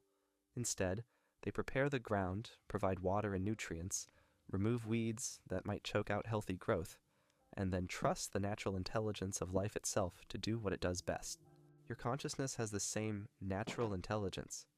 Given the right conditions, a mind that's not fighting against itself, a body that's relaxed, thoughts that are held lightly rather than grasped tightly, rest emerges as naturally as flowers bloom in a well-tended garden. The art lies not in forcing this process, but in learning to remove the obstacles you've unconsciously placed in its way. The medieval mystic Meister Eckhart wrote about what he called Istigkeit, a German word that roughly translates as isness or suchness. It refers to the quality of accepting things exactly as they are, without addition or subtraction, without wishing they were otherwise. This isness is perhaps the most radical thing you can bring to your sleepless nights. Instead of lying in bed thinking, this shouldn't be happening, or I need to fix this, you learn to meet your experience with simple acknowledgement. This is what's right here now. Not resignation, not defeat, but a kind of curious interest in the texture of your present experience. What does wakefulness actually feel like when you're not fighting against it? What happens to your thoughts when you stop trying to control them? What shifts in your body when you stop demanding that it produce sleep on command? This curiosity transforms suffering into investigation. You become a researcher of consciousness rather than a victim of insomnia. The laboratory is your own awareness, and the experiment is discovering what remains peaceful, regardless of what's happening in the contents of consciousness. The great 20th century philosopher and mystic, Simone Weil, understood this when she wrote about attention as the rarest and purest form of generosity. The attention she spoke of isn't the focused concentration we use for solving problems or completing tasks. It's a more receptive quality of awareness, a willingness to be present to whatever is arising without immediately trying to categorize, judge, or change it. This receptive attention is exactly what's needed for a healthy relationship with sleep. Instead of the aggressive attention that tries to force unconsciousness, you learn to offer your experience the gift of gentle presence. You become curious about the nature of wakefulness itself, about the quality of thoughts that arise in the quiet hours, about the sensations in your body as it lies still in the darkness. This shift from aggressive to receptive attention often produces immediate relief. The body begins to soften when it's no longer being demanded to perform. The mind begins to settle when it's no longer being forced to be quiet. Paradoxically, by giving up the demand for sleep, you often create the very conditions that allow sleep to emerge naturally. The Indian sage Nisargadatta Maharaj used to tell his visitors that they were trying to leave home in order to come home. They were seeking in meditation, in spiritual practices, in teachers and teachings, what they already were in the most fundamental sense. The same principle applies to your search for rest. You're seeking in sleep something that's already present in awareness itself. This awareness doesn't get tired the way your body gets tired. It doesn't need rest the way your mind needs rest. It's like the screen on which a movie plays. Equally present during action sequences and quiet scenes, unchanged by the drama that unfolds upon it. When you recognize yourself as this unchanging awareness rather than as the contents of awareness, you discover a rest that doesn't depend on sleep, a peace that doesn't depend on the absence of thought. But this recognition doesn't make you indifferent to your human needs. Your body still requires rest. Your mind still benefits from periods of decreased activity. The difference is that your fundamental sense of well-being no longer depends on these needs being met in any particular way. You care for your body and mind the way a loving parent cares for a child, attentively but without desperation, skillfully but without attachment to specific outcomes. The 13th century Persian poet Rumi captured this balance beautifully in his verses about the guest house. He suggested treating all experiences, pleasant and unpleasant, wanted and unwanted, as visitors who have something to teach you. Even sleeplessness becomes a guest, to be welcomed rather than an intruder to be expelled. This welcoming attitude doesn't mean you enjoy every experience or prefer discomfort to comfort. It means you recognize that resistance to unwanted experiences creates more suffering than the experiences themselves. When you welcome sleeplessness as a teacher, it often reveals insights about the nature of consciousness that wouldn't be available during sleep. These midnight hours of expanded awareness can become times of profound communion with existence itself. Without the usual distractions of daily activity, without the escape hatch of unconsciousness, you're left alone with the raw mystery of being alive. This solitude, initially uncomfortable for minds accustomed to constant stimulation, can become a sanctuary of incredible richness. The Christian contemplative tradition speaks of the dark night of the soul, but this darkness isn't primarily about suffering. It's about the stripping away of familiar supports and comforts to reveal what remains when everything else falls away. Your sleepless nights might serve a similar function, removing the usual refuge of unconsciousness to reveal the consciousness that needs no refuge because it is already home. This homecoming doesn't happen through effort, but through recognition. It's like suddenly seeing a figure hidden in one of those optical illusion pictures. Once you see it, you can't unsee it. Once you recognize your true nature as awareness itself, you can't go back to believing you're just a separate self who sometimes has good experiences and sometimes has bad ones. The ancient Greek philosopher Heraclitus understood this when he wrote that you cannot step into the same river twice, but he also recognized that something remains constant through all the flux and change. The logos, the underlying intelligence that governs the flow itself. You are both the river of changing experiences and the unchanging awareness in which the river flows. This paradox is resolved not through thinking but through direct recognition. You are the temporary wave of individual experience and the eternal ocean of consciousness in which all waves arise and subside. From the perspective of the wave, sleep and wakefulness are dramatically different. From the perspective of the ocean, they're simply two different movements of the same fundamental reality. When you learn to rest as the ocean rather than struggling as the wave, every aspect of your experience transforms. Sleep becomes not something you need, but something that happens within what you are. Wakefulness becomes not a problem to be solved, but a different mode of being the same awareness. The Vedantic tradition of India developed elaborate methods for cultivating this recognition, but at its heart lies something remarkably simple. The Mahavakya, or great statements of Vedanta, all point to the same truth. Tat Tvam Asi, thou art that. You are not separate from the ultimate reality you're seeking. You are it, appearing to yourself as a seeker. This recognition doesn't require years of study or practice, though these can certainly help prepare the ground. It's available right now, in this moment. as the simple awareness of being aware, the awareness that knows you're lying in bed, that knows thoughts are arising and passing away, that knows sensations are shifting and changing. This awareness is what you are most essentially. From this recognition, sleep becomes a dance of awareness rather than an escape from consciousness. Dreams become plays of the same awareness that witnesses waking experience. Even deep sleep, when memory and perception temporarily subside, occurs within the same consciousness that's aware of their absence upon waking. This understanding naturally leads to what the Sufis call fana, a dissolution of the separate self that reveals the unity underlying all apparent diversity. But this dissolution isn't annihilation. It's the recognition that the separate self was only ever a temporary appearance in consciousness, like a wave recognizing its essential nature as ocean. In this recognition, the urgency around sleep begins to dissolve. You're no longer trying to escape from one state of consciousness into another, but learning to be equally at peace with whatever state is arising. This doesn't mean you become indifferent to rest or stop taking care of your body's needs. It means your deepest sense of well-being no longer depends on those needs being met in any particular way. The contemporary teacher, Adyashanti, describes this as the end of seeking and the beginning of finding what was never lost. What was never lost is the peace, the rest, the fulfillment you've been seeking in sleep. It was always present as the very awareness seeking rest, the very consciousness looking for peace. When this seeking comes to an end, not through achieving what you were seeking, but through recognizing that already are what you were seeking, a profound relaxation occurs. The body relaxes because it's no longer being demanded to produce specific experiences. The mind relaxes because it's no longer trying to control what's inherently uncontrollable. The heart relaxes because it's found its true home in the awareness that was never actually absent. This relaxation isn't the opposite of alertness. It's a quality of wakeful rest that's more refreshing than sleep itself. It's what the Zen masters call wide-awake sleep. Consciousness that's completely alert yet perfectly at ease, fully present yet entirely without agenda. From this state of wakeful rest, sleep may come or it may not, but either way, you remain at peace.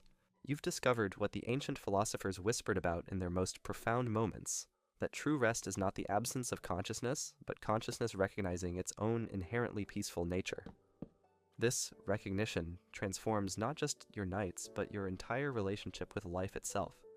You stop trying to escape from experience into unconsciousness and start recognizing consciousness as your true home. You stop seeking peace in temporary states and start discovering the peace that underlies all states. You stop trying to find yourself in sleep and start recognizing yourself as the awareness in which both sleeping and waking occur. And in this profound recognition, something miraculous happens. The very seeking that kept you awake dissolves into the finding of what was never lost. The struggle with consciousness transforms into celebration of consciousness. The fight against sleeplessness becomes a love affair with the awareness that needs no sleep because it's already eternally at rest. This is the deepest secret that philosophy has to offer about sleep. Not how to sleep better, but how to recognize what you are beyond sleeping and waking. Not techniques for managing consciousness, but the understanding that you are consciousness itself, temporarily appearing to itself as someone who has sleep problems. When this understanding dawns, sleep becomes not something you do, but something that happens within the infinite space of what you are. Rest becomes not something you achieve, but something you recognize as your natural state. Peace becomes not something you find in unconsciousness, but something you discover as the very consciousness that was looking for peace. This is where philosophy and sleep meet in the most intimate way, in the recognition that what you've been seeking in sleep, you already are in wakefulness. The journey home ends where it began, in the simple awareness of being aware, in the profound ordinariness of consciousness knowing itself, in the eternal rest that needs no sleep because it never gets tired. Tonight, as these philosophical insights settle into your consciousness like gentle rain soaking into thirsty earth, you might find yourself experiencing something unprecedented. Not the desperate pursuit of sleep that has characterized so many of your nights, but a profound settling into the nature of awareness itself. The ancient Chinese had a concept called ziran, which points to the effortless naturalness of all genuine phenomena. When you watch water flowing down a mountainside, it doesn't struggle to find the path of least resistance. It simply follows the natural contours of the landscape, moving with graceful inevitability toward its destination. This same quality of effortless movement can characterize your transition into rest when you stop trying to manufacture sleep and start allowing your consciousness to follow its own natural rhythms. Consider how many nights you've approached your bed like a soldier preparing for battle, armed with strategies and techniques, determined to conquer the enemy of wakefulness. But what if wakefulness isn't your enemy? What if it's simply another face of the same consciousness that expresses itself as sleep, as dreams, as the quiet spaces between thoughts? The warrior's approach creates exactly the kind of tension that prevents the natural settling you're seeking. The Sufi poet Hafez wrote about the tavern of ruin, where all our carefully constructed defenses against life crumble away to reveal something infinitely more precious underneath. Your sleepless nights might serve as your own tavern of ruin, stripping away the illusion that your peace depends on controlling your states of consciousness. In this divine dissolution, what remains is the awareness that was never disturbed by any state, never threatened by any experience. Think about the last time you experienced genuine surprise. Perhaps someone unexpected knocked on your door, or you encountered a breathtaking sunset that stopped you in your tracks. In that moment of authentic surprise, where was your anxiety about sleep? Where were your worries about tomorrow's fatigue? They simply weren't there. Not because you'd solved them, but because your attention was completely absorbed in the immediacy of the present experience. This absorption isn't something you can manufacture through effort. It arises naturally when you stop dividing your attention between what's actually happening and what you think should be happening. The philosopher William James called this pure experience, moments when the distinction between experiencer and experienced dissolves into immediate presence. Your bedroom, in these quiet hours, can become a laboratory for exploring this pure experience. Instead of treating your wakefulness as a problem to be solved, you can investigate it with the curiosity of a scientist making a groundbreaking discovery. What is the texture of consciousness when it's not trying to be anywhere else? What happens to the sense of time when you stop watching the clock? What shifts in your body when you release the demand for it to produce sleep? The Hindu sage Shankara taught that the self is Satchit Ananda, existence, consciousness, and bliss.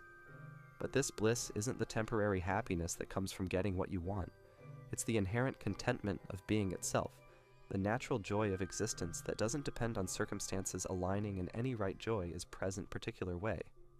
This now, even in your sleeplessness, waiting to be recognized beneath the layers of mental commentary about your experience. When you touch this inherent contentment, something remarkable happens to your relationship with time. The pressure to fall asleep within a certain time frame begins to dissolve. The anxiety about tomorrow's energy levels starts to fade. You discover that you can be fully present to this moment without needing it to lead anywhere else, without requiring it to transform into something different. The Zen master Dogen spoke of being time, the recognition that you don't exist in time so much as time exists in you. Your consciousness is the space in which the experience of temporal passage unfolds. Past and future are mental constructs appearing in present awareness. When you recognize this deeply, the urgency around sleep, which is always based on projections into an imaginary future, naturally subsides. This doesn't mean you become careless about rest or indifferent to your body's needs. Rather, you begin to care for yourself from a place of love rather than fear, from wholeness rather than lack. You create good conditions for sleep, not because you desperately need to escape consciousness, but because rest is a natural expression of the life force that you are. The great Indian teacher Ramakrishna often spoke about the divine mother who takes care of her children without their constant worry and intervention. He suggested that the same intelligence that beats your heart and digests your food also knows how to regulate your sleep cycles. Your job isn't to micromanage these processes, but to create the conditions where natural intelligence can operate freely. These conditions aren't primarily external, though a comfortable environment certainly helps. The most important condition is internal, the absence of psychological resistance to your present experience. When you stop fighting with what is, you create the spaciousness where natural processes can unfold without interference. Consider how a master musician plays their instrument. They don't force the notes or struggle with the melody. Instead, they become so intimate with their instrument that playing becomes an effortless expression of their being. In the same way, you can become so intimate with your own consciousness that the transitions between different states, waking, sleeping, dreaming, become as natural as breathing. This intimacy with consciousness requires what the contemplative traditions call surrender. But surrender, in this context, doesn't mean giving up or becoming passive. It means recognizing that your essential nature is already whole, already at peace, already fulfilled. From this recognition, you can engage with life not from neediness but from abundance, not from fear but from love. The contemporary teacher Gangaji speaks about the willingness to be disturbed. This might sound counterintuitive when you're seeking rest, but it points to something profound. Most of your mental energy is consumed by trying to avoid disturbance, avoiding uncomfortable thoughts, unwanted emotions, challenging circumstances. But what if you could be so fundamentally at peace that no surface disturbance could shake your depths? The ocean provides a perfect metaphor for this. On the surface, there might be storms, waves crashing with tremendous force. But dive deep enough, and you'll find a profound stillness that's never disturbed by the surface turbulence. You are both the surface activity of thoughts and emotions, and the deep stillness that underlies them.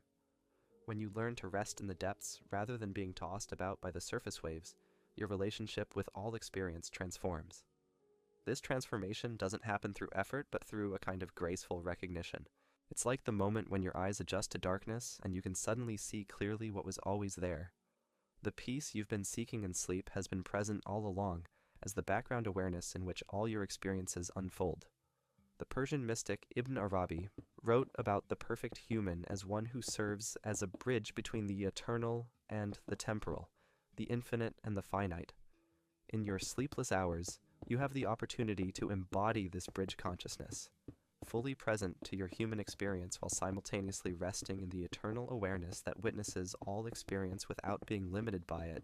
This bridge consciousness doesn't solve all your practical challenges or make difficult emotions disappear, but it provides an unshakable foundation of peace that remains stable, regardless of what's happening on the surface of life. From this foundation, you can meet sleeplessness with the same equanimity you'd bring to any other weather pattern, acknowledging it, working skillfully with it when appropriate, but not making your fundamental well-being dependent on it changing. The ancient Greeks spoke of the golden mean, the balance between extremes that represents virtue and action. Applied to sleep, this might mean neither desperately grasping after unconsciousness, nor completely ignoring your body's need for rest. It means finding the middle way that honors both your humanity and your essential nature as awareness itself. This middle way is discovered not through thinking about it, but through embodying it moment by moment. Each time you notice yourself tensing against your experience, you have an opportunity to soften.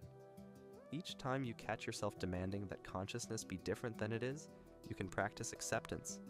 Each breath becomes a chance to return to the natural rhythm that underlies all the artificial tensions you've layered on top of it.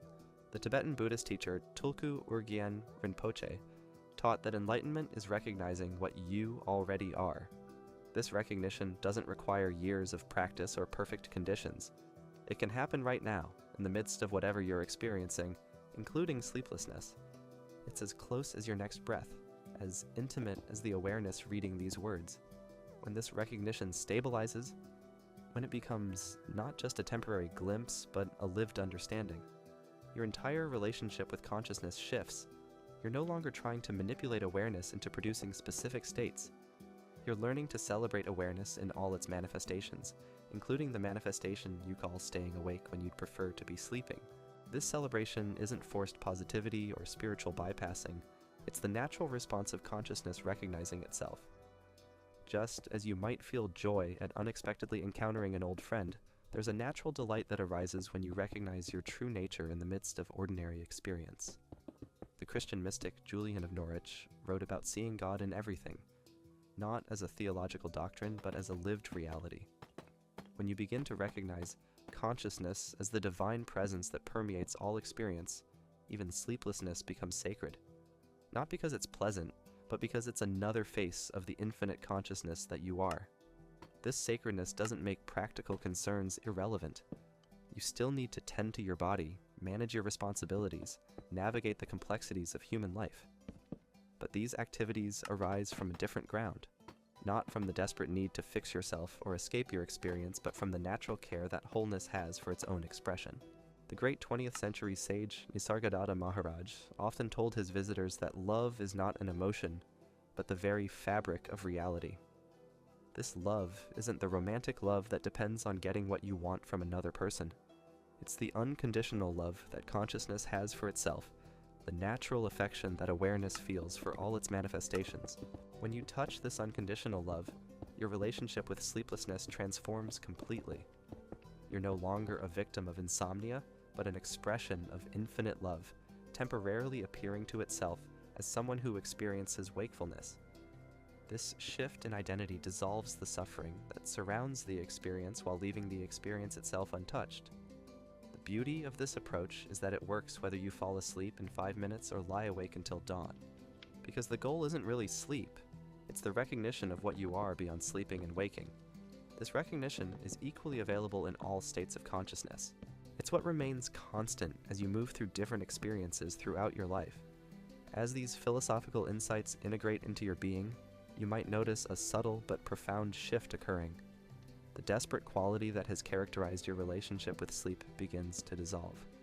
In its place emerges a gentle curiosity about consciousness itself, a loving interest in the play of awareness that expresses itself as thoughts, sensations, emotions, and all the countless phenomena that arise and pass away in the space of your being. This curiosity transforms every moment of wakefulness into an opportunity for deeper understanding. Instead of lying in bed thinking, "I need to fall asleep," you might find yourself wondering, what is this awareness that knows about the need for sleep? Instead of fighting with thoughts, you might become fascinated by the space in which thoughts appear and disappear. The ancient Vedic sires understood that this quality of wonder and investigation naturally leads to what they called samadhi, a state of profound peace and unity that's more refreshing than any amount of ordinary sleep. This samadhi isn't something you achieve through effort, but something you discover was always present, temporarily obscured by the very seeking that was meant to find it. In these quiet hours, as the world around you sleeps and dreams, you have access to dimensions of consciousness that are rarely available during the busy daylight hours. The silence isn't empty, but pregnant with possibility. The darkness isn't an absence of light, but a canvas on which the light of awareness can reveal patterns and insights that would be invisible in the glare of ordinary activity. This is the ultimate gift that philosophy offers to your sleepless nights. Not the promise that you'll sleep better, though you likely will, but the recognition that what you've been seeking in sleep, you already are in wakefulness. The rest you crave is the rest of being yourself completely, without effort or pretense. The peace you desire is the peace of your own true nature, temporarily forgotten but never actually lost. As this understanding deepens, sleep becomes not an escape from consciousness, but a different dance of the same awareness. Dreams become not random mental activity, but the creative play of the same intelligence that manifests as waking experience. Even the deepest sleep, where individual consciousness seems to disappear entirely, occurs within the same infinite awareness that's reading these words right now. This awareness doesn't prefer one state over another because it's equally itself in all states. It's as much itself in anxiety as in calm, as much itself in wakefulness as in sleep, as much itself in confusion as in clarity. This doesn't mean all states feel the same, they clearly don't, but that your deepest identity transcends the coming and going of any particular state. When you rest in this transcendent yet intimate awareness, the whole drama of sleep and sleeplessness begins to feel like a play you're watching, rather than a crisis you're experiencing. You become interested in the drama without being devastated by it, engaged with the story without losing yourself in it. The 13th century mystic Meister Eckhart wrote about living without a why, beyond the need for everything to serve purpose beyond itself. Your existence doesn't need to be justified by getting 8 hours of sleep. Your worth isn't determined by how well rested you feel in the morning. Your value as a conscious being is inherent, unconditional, beyond all temporary experiences of comfort or discomfort. This understanding brings what the contemplatives call the peace that passeth understanding. Not peace as the absence of challenges, but peace as the ground of being in which all challenges arise and resolve. It's the peace of knowing yourself as the awareness in which the entire drama of your life unfolds, the consciousness that remains untouched by any experience while being intimately present to all experience. From this peace, you can meet whatever arises in your nighttime hours with the same gracious hospitality. Anxious thoughts become guests to be acknowledged rather than enemies to be defeated. Physical restlessness becomes information about the body's current state, rather than evidence of personal failure. The ticking of the clock becomes a gentle rhythm rather than a source of pressure. This hospitable awareness doesn't guarantee that you'll fall asleep quickly, but it guarantees that you'll remain at peace regardless of what happens. And paradoxically, this peace often creates exactly the conditions where natural sleep can emerge effortlessly, like flowers blooming in a well-tended garden. The ancient wisdom traditions understood that the deepest teachings can't be transmitted through words alone, but must be recognized in the living laboratory of your own experience. These words can point you toward the recognition of your true nature, but the recognition itself happens in the intimate silence of your own being, in the wordless knowing that underlies all words. As you lie in the darkness tonight, remember that you are not a problem to be solved, but a mystery to be lived. You are not broken consciousness that needs to be fixed, but perfect awareness temporarily appearing to itself as someone with sleep concerns. This appearance is neither good nor bad. It's simply what's arising right now in the infinite creativity of consciousness. The journey toward rest, true rest, the kind that refreshes not just the body but the soul, begins with the recognition that you are already what you're seeking. The awareness that's reading these words, that knows about tiredness and wakefulness, that experiences both comfort and discomfort, is the very peace you've been trying to find in sleep. When this recognition dawns, not just as an intellectual understanding, but as a lived reality, everything changes. Sleep becomes a gift rather than a necessity. Wakefulness becomes an opportunity rather than a problem. Rest becomes your natural state rather than something you have to achieve. And in this profound shift, you discover that philosophy's greatest gift isn't better sleep, but the recognition of who you are beyond sleeping and waking, beyond rest and activity, beyond all the temporary states that come and go in the eternal presence of pure awareness. This eternal presence is what you are right now, what you've always been, what you'll continue to be regardless of whether you sleep peacefully tonight or lie awake until dawn. It's the constant in all your changing experiences, the awareness that makes all perception possible, the consciousness that gives reality to everything you call real. Rest in this recognition, and discover that you found the deepest rest possible, not the rest of unconsciousness, but the rest of being consciously at home in your own true nature. This is where philosophy and sleep meet in perfect union, in the understanding that what you are needs no sleep because it never gets tired, never gets disturbed, and never actually goes anywhere even when the body sleeps and dreams. In this profound recognition lies the secret that philosophers have whispered about for millennia. That true rest is not something you do, but something you are, not something you achieve, but something you recognize, not something you find in sleep, but something you discover as the very awareness that was looking for rest all along. This recognition ripples through your being like a stone dropped into still water, creating ever-widening circles of understanding that transform not just your nights, but your entire relationship with existence itself. The philosopher Plotinus spoke of the One, that singular source from which all multiplicity flows and to which it inevitably returns. In your sleepless hours, you touch this same principle directly. You discover that all your various experiences, all the different states of consciousness you move through, are like waves on an infinite ocean that has no shore.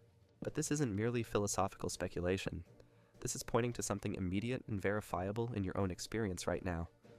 Notice that whether you're thinking about tomorrow's responsibilities or remembering yesterday's conversations, whether you're feeling anxious about your sleeplessness or peaceful about lying quietly in the dark, something remains constant throughout all these changing mental events. This constant is not another object in consciousness, but consciousness itself, the very awareness in which all objects appear and disappear. The ancient Stoics developed a practice they called the discipline of assent, the careful examination of our initial judgments about experience before accepting them as true.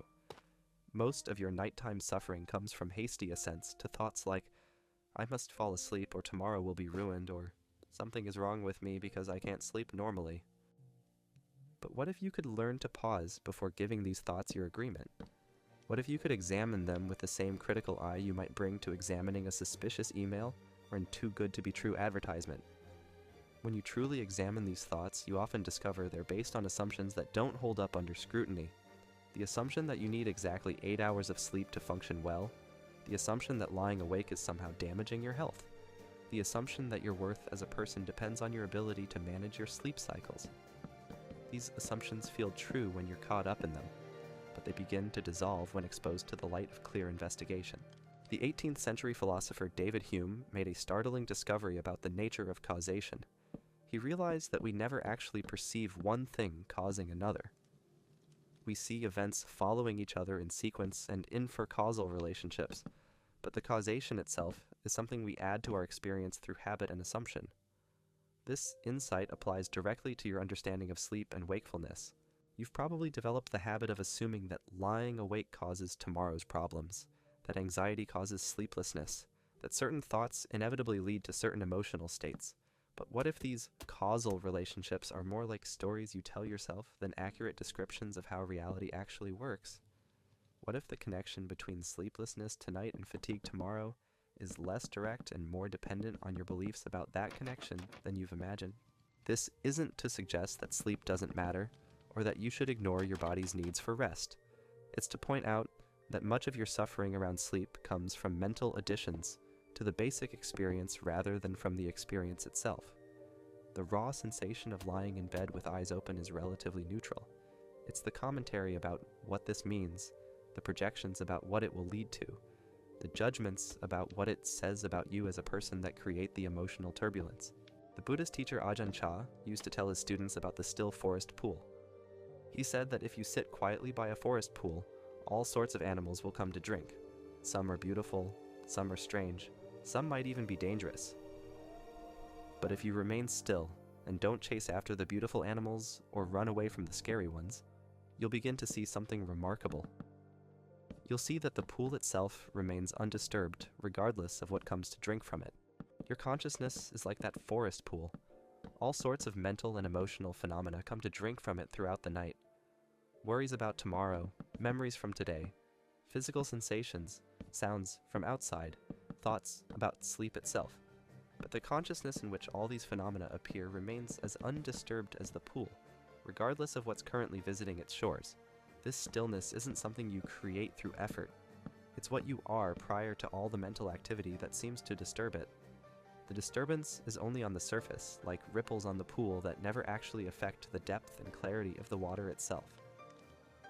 When you learn to rest in this depth, rather than being tossed about by surface ripples, you discover a quality of peace that doesn't depend on any particular mental content being present or absent. The German philosopher Martin Heidegger, despite the complexity of his language, pointed toward something simple and profound when he wrote about authentic dwelling. Most of us, he suggested, are constantly fleeing from ourselves, staying busy to avoid the anxiety of confronting our own existence directly. But true dwelling means being at home with yourself, comfortable with your own presence, able to be alone without being lonely. Your sleepless nights offer a unique opportunity to practice this authentic dwelling. Stripped of the usual distractions, unable to escape into unconsciousness, you're invited to discover what it means to be genuinely at home with yourself. This isn't always comfortable initially, especially if you've spent years avoiding this kind of intimate self-encounter, but the discomfort is like the growing pains that accompany any expansion of capacity. You're developing muscles of presence that most people never have the opportunity to strengthen. Consider how most people spend their evenings. They fill the hours before sleep with entertainment, social media, television, books, conversations, anything to avoid the naked encounter with consciousness itself. There's nothing wrong with these activities, but they can become ways of avoiding the profound rest that's available when you learn to be present to awareness without any particular content to occupy it. The mystic traditions speak of this as the dark night of the soul, but the darkness they refer to isn't primarily about suffering. It's about the mysterious fecundity of emptiness, the pregnant void from which all creation emerges. When you can rest comfortably in this emptiness, when you can be present to consciousness without needing it to be filled with any particular experiences, you touch something that's more refreshing than any amount of ordinary sleep. The Zen tradition has a beautiful phrase for this: great doubt. It doesn't mean intellectual skepticism, but a profound openness to not knowing, a willingness to rest in uncertainty rather than demanding premature closure. Applied to sleep, great doubt might mean releasing your certainty about what should be happening right now, opening to the mystery of consciousness itself, rather than insisting it conform to your preferences about rest and activity. This openness to mystery transforms your relationship with time itself.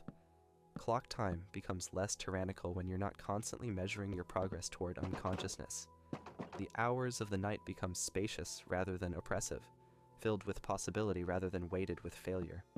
You might even begin to appreciate these quiet hours as gifts, opportunities for the kind of deep communion with existence that's rarely available during busy daytime hours. The ancient Hebrew tradition speaks of the Sabbath as a time set apart from ordinary productivity, a sacred pause in the relentless cycle of doing and achieving. Your sleepless nights might serve a similar function, creating sacred space in your life for being rather than doing, for presence rather than productivity. This doesn't mean you should stop trying to get adequate rest, but it suggests that even sleeplessness can serve purposes beyond your conscious intentions. What purposes might these be? Perhaps your consciousness needs time to process experiences that can't be integrated during the busy daylight hours. Perhaps your soul requires periods of expanded awareness to digest not just the events of your day, but the deeper questions of existence that rarely get attention when you're focused on practical concerns.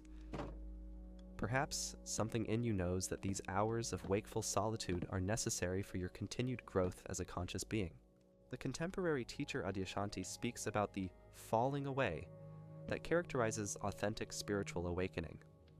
What falls away isn't your humanity or your individual concerns, but your desperate attachment to them, your belief that your peace depends on them being resolved in specific ways. This falling away often happens gradually, through countless small moments of recognizing that you're larger than whatever you're experiencing. Your sleepless nights provide perfect opportunities for this kind of falling away. Each time you notice yourself gripping tightly to the need for sleep and can soften that grip even slightly, something falls away. Each time you catch yourself making your worth dependent on your ability to manage your consciousness and can question that assumption, something falls away. Each time you recognize that you're the awareness in which both sleeping and waking occur, rather than someone who sometimes sleeps and sometimes doesn't, something fundamental shifts. This shift isn't dramatic or earth-shattering in the moment.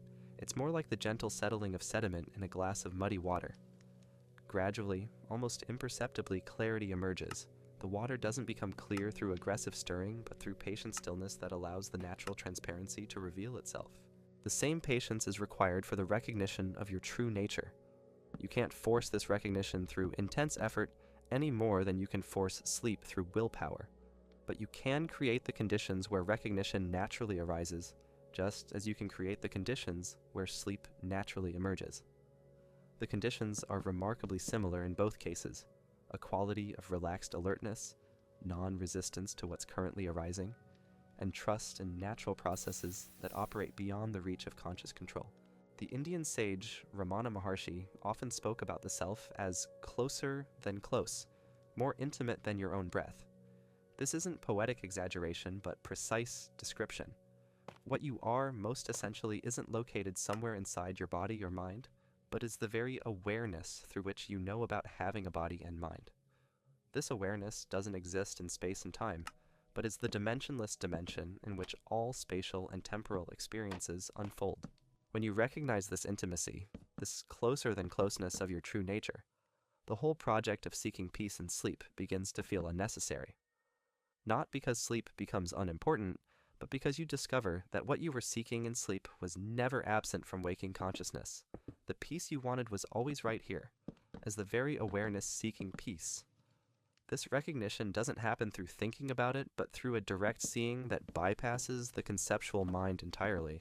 It's like the moment when your eyes adjust to darkness and you suddenly see clearly what was there all along. The adjustment isn't something you do, but something that happens naturally when the conditions are right. What are the conditions for this recognition? Primarily the willingness to be exactly where you are without demanding that it be different. This willingness isn't passive resignation, but active embrace, the same quality you might bring to greeting a beloved friend. When you can greet your present experience, whatever it includes, with this kind of warm welcome, the recognition of your true nature often dawns spontaneously. The Christian contemplative Thomas Merton wrote about contemplation as a kind of spiritual vision which sees into the inmost ground of one's being. This vision doesn't require special techniques or years of training, though these can certainly help prepare the way.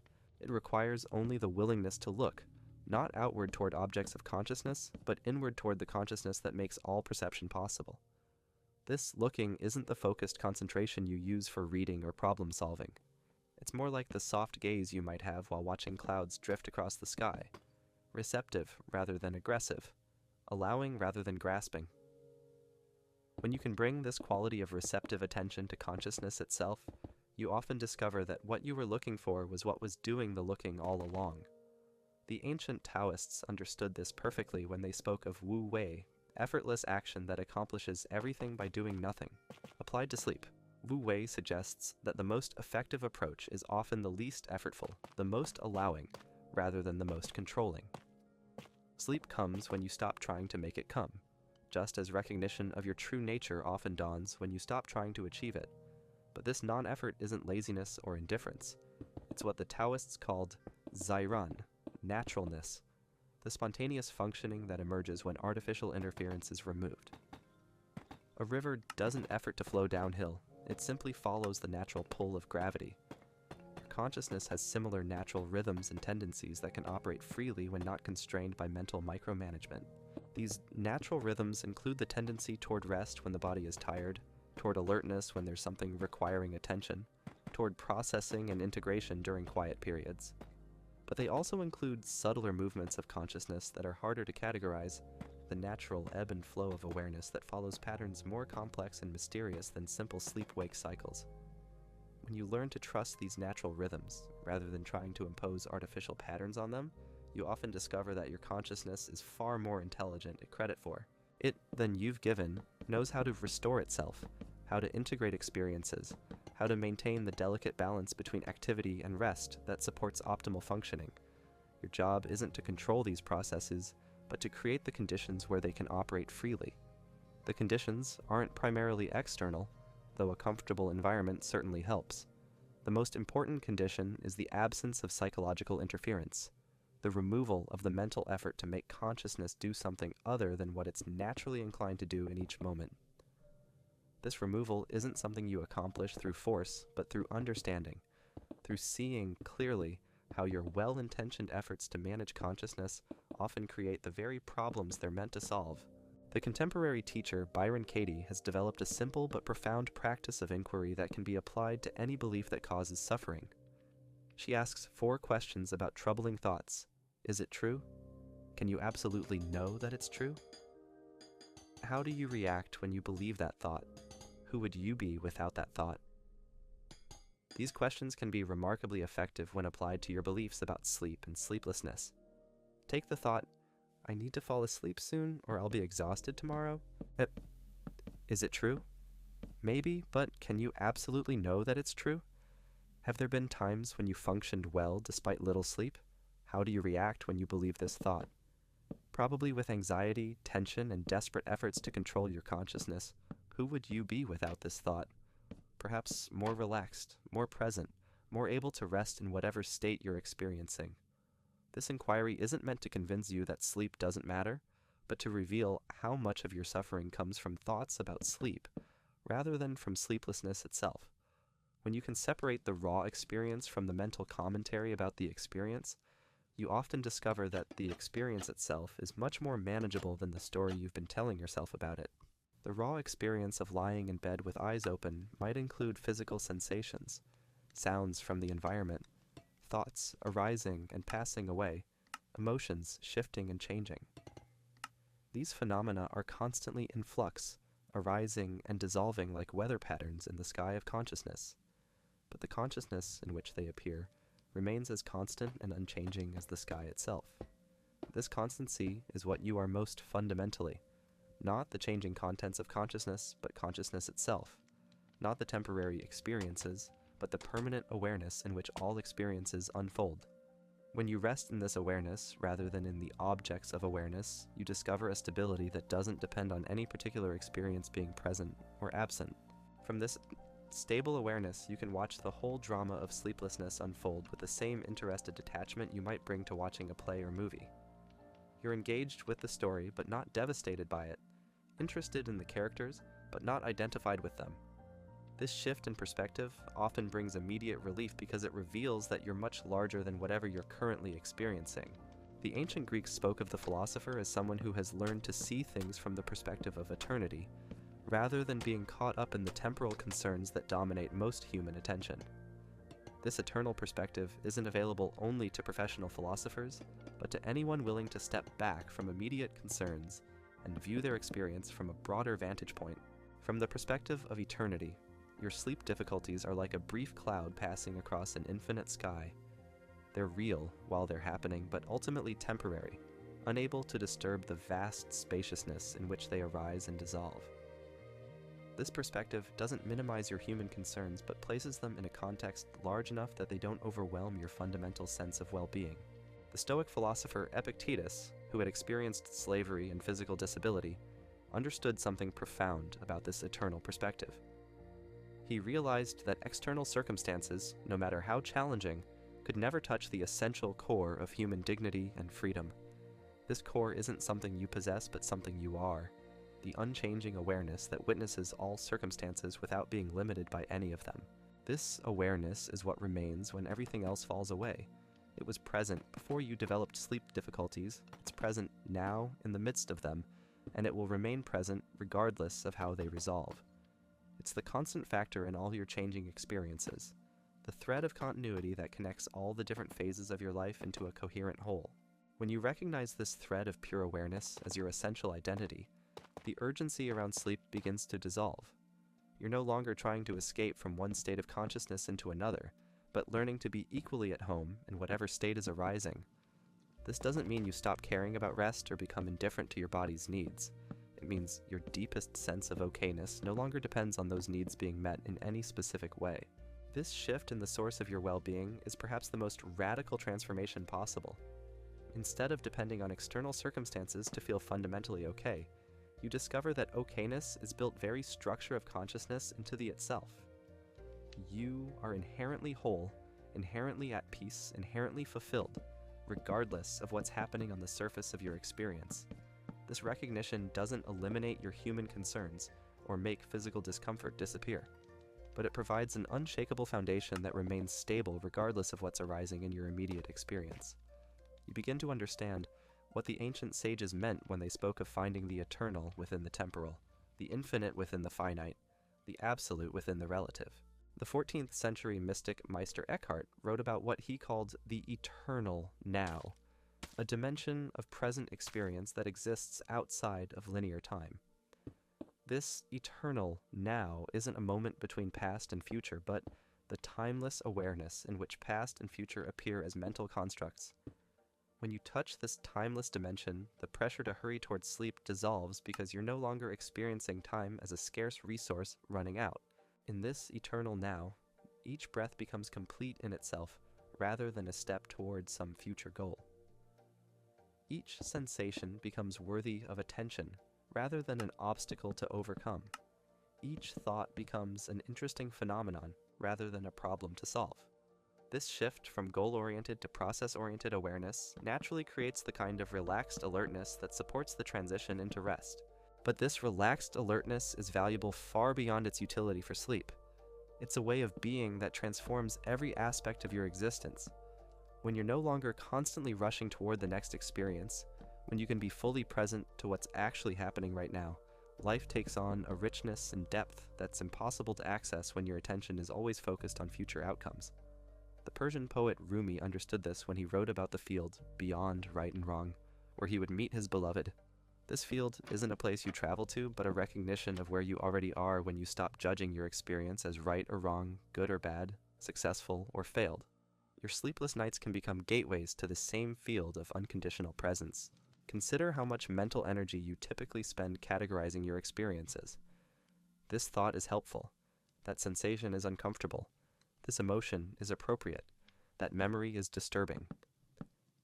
While discernment certainly has its place, this constant evaluation creates a kind of mental noise that obscures the deeper peace that's always available. When you can rest in awareness without immediately judging what appears in awareness, a profound quiet emerges. This quiet isn't the absence of sound, but the space in which all sounds appear and disappear. It's not the absence of thoughts, but the stillness in which all thoughts arise and subside. It's not the absence of activity, but the rest that underlies all movement. This is the rest you've been seeking in sleep, but it's available right now in the midst of whatever you're experiencing. The ancient Chinese understood this through their concept of the Tao, the way or path that can't be named or defined but can be lived and embodied. The Tao isn't something you follow like a set of instructions, but something you discover you've always been expressing, even when you didn't realize it. Your consciousness naturally follows the Tao when it's not being forced into artificial patterns by mental effort and control. This natural functioning includes the organic rhythms of activity and rest that operate below the threshold of conscious management. Your heart doesn't need your permission to beat. Your lungs don't require your instruction to breathe. Your immune system doesn't wait for your conscious direction to fight infections. The same intelligence that orchestrates these involuntary processes also knows how to regulate your sleep cycles when it's not being constantly interfered with by anxious mental management. Trusting this natural intelligence requires a fundamental shift in your relationship with control. Instead of seeing yourself as the manager of your consciousness, you begin to recognize yourself as consciousness itself, temporarily appearing to manage it. This shift own contents dissolves the artificial separation between controller and controlled, revealing the seamless wholeness that was always present but temporarily obscured by the illusion of division. The Advaita Vedanta tradition of India points to this seamless wholeness through the teaching Tat Tavam Asi, thou art that. You are not separate from the ultimate reality you've been seeking. You are it, temporarily appearing to itself as a seeker. This recognition doesn't make you disappear as an individual, but reveals that your individuality is like a wave on the ocean of consciousness, temporarily distinct, but never separate from the whole. From this recognition, sleep becomes not something you need, but something that happens within what you are. Dreams become not random mental activity, but the creative play of consciousness exploring its own infinite potential. Even deep sleep, where individual awareness seems to disappear entirely, occurs within the same infinite consciousness that's aware of its own temporary absence upon waking. This understanding naturally leads to what the contemplatives call holy indifference, not caring less about life, but caring in a way that's not desperate or grasping. You can be fully engaged with your human experience, while simultaneously resting in the awareness that transcends all experience. This isn't spiritual bypassing or emotional numbing, but a mature integration of your humanity with your essential nature. The contemporary teacher Rupert Spira describes this integration beautifully when he speaks about being like a screen on which movies are projected. The screen is intimately involved with every scene, providing the very space in which the drama unfolds, yet it's never stained by tragedy or enhanced by comedy. It remains equally itself throughout all the changing content that appears upon it. Your consciousness is like that screen, intimately present to every aspect of your experience, yet never fundamentally altered by what appears within it. Sleeplessness is just another movie playing on the screen of awareness. It has its own plot, characters, and dramatic tensions, but it can't damage the screen any more than a horror movie can harm the theater screen on which it's projected. This perspective brings a quality of lightness to experiences that previously felt heavy with significance. Your sleep difficulties don't disappear, but they lose their power to define your fundamental sense of well-being. They become weather patterns in consciousness, rather than existential crises, temporary experiences, rather than permanent identities. The Zen teacher Suzuki Roshi spoke about beginner's mind, approaching each experience with the freshness and openness of someone encountering it for the first time. This beginner's mind is particularly valuable when applied to sleeplessness. Instead of approaching each night with the accumulated weight of previous struggles, you can meet whatever arises with genuine curiosity about what consciousness is doing right now. This curiosity transforms suffering into investigation. Instead of being a victim of insomnia, you become a researcher of consciousness, fascinated by the various phenomena that arise and pass away in awareness. This shift from victim to investigator often brings immediate relief because it replaces helplessness with empowerment, desperation with interest. What might you discover through this investigation? Perhaps that thoughts don't have the solid reality you've attributed to them, but are more like clouds drifting across the sky of awareness. Perhaps that emotions, even difficult ones, have their own natural lifespans and don't require your intervention to resolve. Perhaps that the body has its own wisdom about rest and activity that operates more effectively when not micromanaged by mental anxiety. These discoveries can't be forced or manufactured through effort. They arise naturally when you bring the right quality of attention to your experience. This attention isn't the focused concentration you use for solving problems, but the soft, receptive awareness you might have while watching a sunset or listening to rain. It's interested but not demanding, present but not grasping, alert but not tense. The ancient Greeks called this quality of attention theoria, often translated as contemplation, but meaning something more like sacred seeing. It's the way you might look at a work of art or a beautiful landscape, not trying to extract information or solve problems, but simply allowing yourself to be present to beauty itself. When you can bring this quality of sacred seeing to your own consciousness, even difficult experiences reveal unexpected dimensions of meaning and beauty. This doesn't mean that sleeplessness becomes pleasant in any conventional sense. It means that you begin to perceive the sacred dimension that runs through all experience, the way light pervades both shadow and brightness. This sacred dimension isn't something added to experience, but the very ground from which all experience emerges and to which it returns. The Christian mystic Julian of Norwich spoke of this sacred dimension when she wrote about seeing God in all things. But this seeing isn't based on religious belief, but on direct perception of the divine presence that animates all phenomena. When you perceive this presence in your own consciousness, even sleeplessness becomes a form of prayer, a communion with the sacred mystery of existence itself. This communion doesn't require special techniques or complex practices. It emerges naturally when you're willing to be fully present to whatever is arising without trying to change it or escape from it. This willingness is itself a form of worship, an offering of your complete attention to the mystery of being alive and aware. The Islamic tradition speaks of this as dhikr, the remembrance of the divine that can transform any activity into sacred practice. When you remember that consciousness itself is sacred, that awareness is the very presence of the divine within you, then lying awake becomes as holy as any formal religious observance. You're not failing at sleep, you're succeeding at consciousness. This understanding dissolves the artificial boundary between sacred and ordinary experience. Everything becomes equally sacred because everything appears within the same divine consciousness. There's no hierarchy where sleep is good and wakefulness is bad, where rest is spiritual and activity is mundane. All states of consciousness become equal manifestations of the same sacred source. From this perspective, your sleepless nights are not obstacles to overcome, but opportunities to deepen your recognition of what you actually are. They're invitations to discover that peace doesn't depend on particular states of consciousness, but is the very nature of consciousness itself. They're chances to realize that rest isn't something you do, but something you are. This realization brings the journey full circle. You began seeking rest in sleep, and discovered rest as the nature of awareness itself. You started trying to escape from consciousness and found consciousness to be your true home. You commenced looking for peace in unconsciousness and uncovered peace as the ground of all consciousness. The ancient symbol of the Ouroboros, the serpent eating its own tail, represents this kind of circular completion, where the end meets the beginning. Your search for rest in sleep leads back to the recognition that you are the rest you were seeking. The seeker and the sought are revealed to be one and the same, like the eye that cannot see itself because it is the very seeing through which everything else is perceived. This recognition is both the most ordinary and the most extraordinary thing possible. Ordinary because it's what you've always been, as natural and immediate as breathing. Extraordinary because it transforms your entire relationship with existence, revealing dimensions of peace and fulfillment that don't depend on any external conditions being met in specific ways. In this recognition, sleep becomes a celebration rather than a necessity. Wakefulness becomes an opportunity rather than a problem, and rest becomes your natural state rather than something you have to achieve.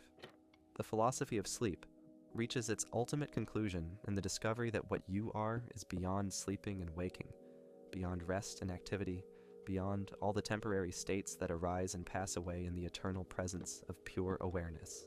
Tonight, as you lie in the darkness with these insights settling into your being like morning dew on grass, you might find something unprecedented occurring. Not the desperate struggle with consciousness that has characterized so many previous nights, but a gentle settling into the recognition of what consciousness actually is. This settling doesn't guarantee immediate sleep, but it guarantees something far more valuable. The discovery that what you've been seeking in sleep, you already are in wakefulness. The ancient wisdom whispers its final secret. There is nowhere to go because you are already home, nothing to achieve because you are already whole, nothing to find because you have never been lost. This is the deepest philosophy for sleep. Not the promise of better rest, but the recognition that you are rest itself, temporarily appearing to seek what you have always been. In this profound recognition, every night becomes an opportunity to rediscover this truth. Every moment of wakefulness becomes a chance to rest more deeply in your own true nature. And every breath becomes a gentle reminder that the peace you seek is the very awareness through which seeking arises, and in which all seeking finally comes to rest. As you rest in this profound understanding tonight, something begins to shift in the very fabric of your relationship with consciousness itself. The desperate search that has driven so many sleepless hours starts to dissolve, not into resignation, but into a deeper recognition. You begin to see that the one who has been seeking rest and the rest that has been sought are not two separate things, but one seamless reality appearing to itself as seeker and sought. Consider how a wave might search for the ocean, never realizing it is already water through and through. Your consciousness has been like that wave, looking everywhere for the peace that it already is. This recognition doesn't come through effort, but through a kind of graceful seeing, like suddenly noticing that the glasses you've been frantically searching for have been on your head all along. The 17th century philosopher Baruch Spinoza understood something profound about this when he wrote about the intellectual love of existence itself. This love isn't an emotion that comes and goes, but the very nature of consciousness recognizing its own essence. When you touch this love, your relationship with sleeplessness transforms completely. You're no longer fighting against your experience, but falling in love with the awareness in which all experience unfolds. This love doesn't discriminate between pleasant and unpleasant experiences. It embraces sleeplessness and sleep with equal tenderness, anxiety, and calm, with the same unconditional acceptance. It's the love that consciousness has for itself in all its manifestations, the natural affection that awareness feels for everything that appears within its infinite embrace. Think about how sunlight illuminates everything equally without preference for beautiful or ugly objects. The sun doesn't withhold its light from weeds while shining on flowers. It simply shines, and its very nature is to illuminate whatever appears before it. Your consciousness has this same quality of unconditional illumination, equally present to comfortable and uncomfortable experiences without being diminished by either. The ancient Vedic seers called this Sakshi Bhava, the witness consciousness that observes all phenomena with perfect equanimity.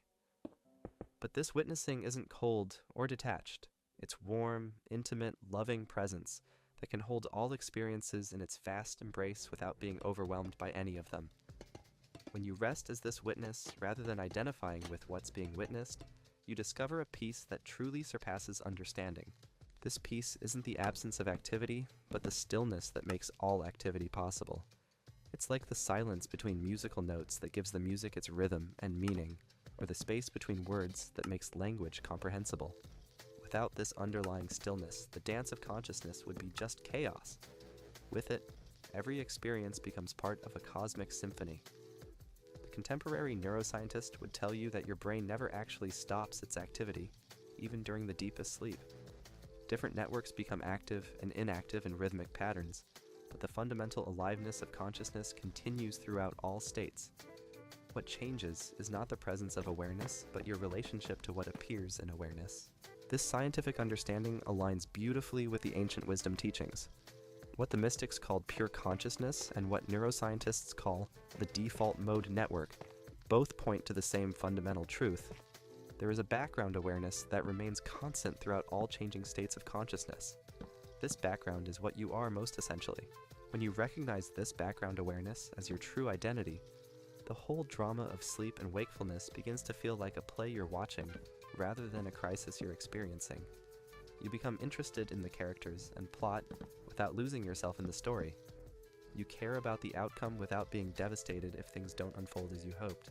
The 13th century Sufi poet Ibn Arabi wrote about what he called the perfect human, someone who could serve as a bridge between the absolute and the relative, the eternal and the temporal. In your sleepless hours, you have the opportunity to embody this bridging consciousness, fully present to your human concerns while simultaneously resting in the timeless awareness that witnesses all concerns without being troubled by any of them. This bridging happens naturally when you stop trying to choose between being human and being awareness. You can be both simultaneously. You can care deeply about getting rest while recognizing that your deepest nature doesn't need rest because it's already eternally at peace. You can work skillfully with your sleep difficulties while knowing that your fundamental well-being doesn't depend on solving them. The paradox resolves itself in lived experience. The more deeply you rest in your true nature as pure awareness, the more naturally your human concerns find their appropriate resolution. When you stop desperately grasping after sleep, the conditions for rest often emerge spontaneously. When you cease fighting with consciousness, it begins to flow according to its own natural rhythms. These natural rhythms are far more subtle and complex than the simple binary of awake and asleep. There are gradations of consciousness, liminal states where awareness takes on different qualities and textures. In the quiet hours of the night, you might discover states of restful alertness that are more refreshing than ordinary sleep, or depths of peaceful wakefulness that restore you in ways you never imagined possible. The ancient Greek concept of kairos points to this understanding.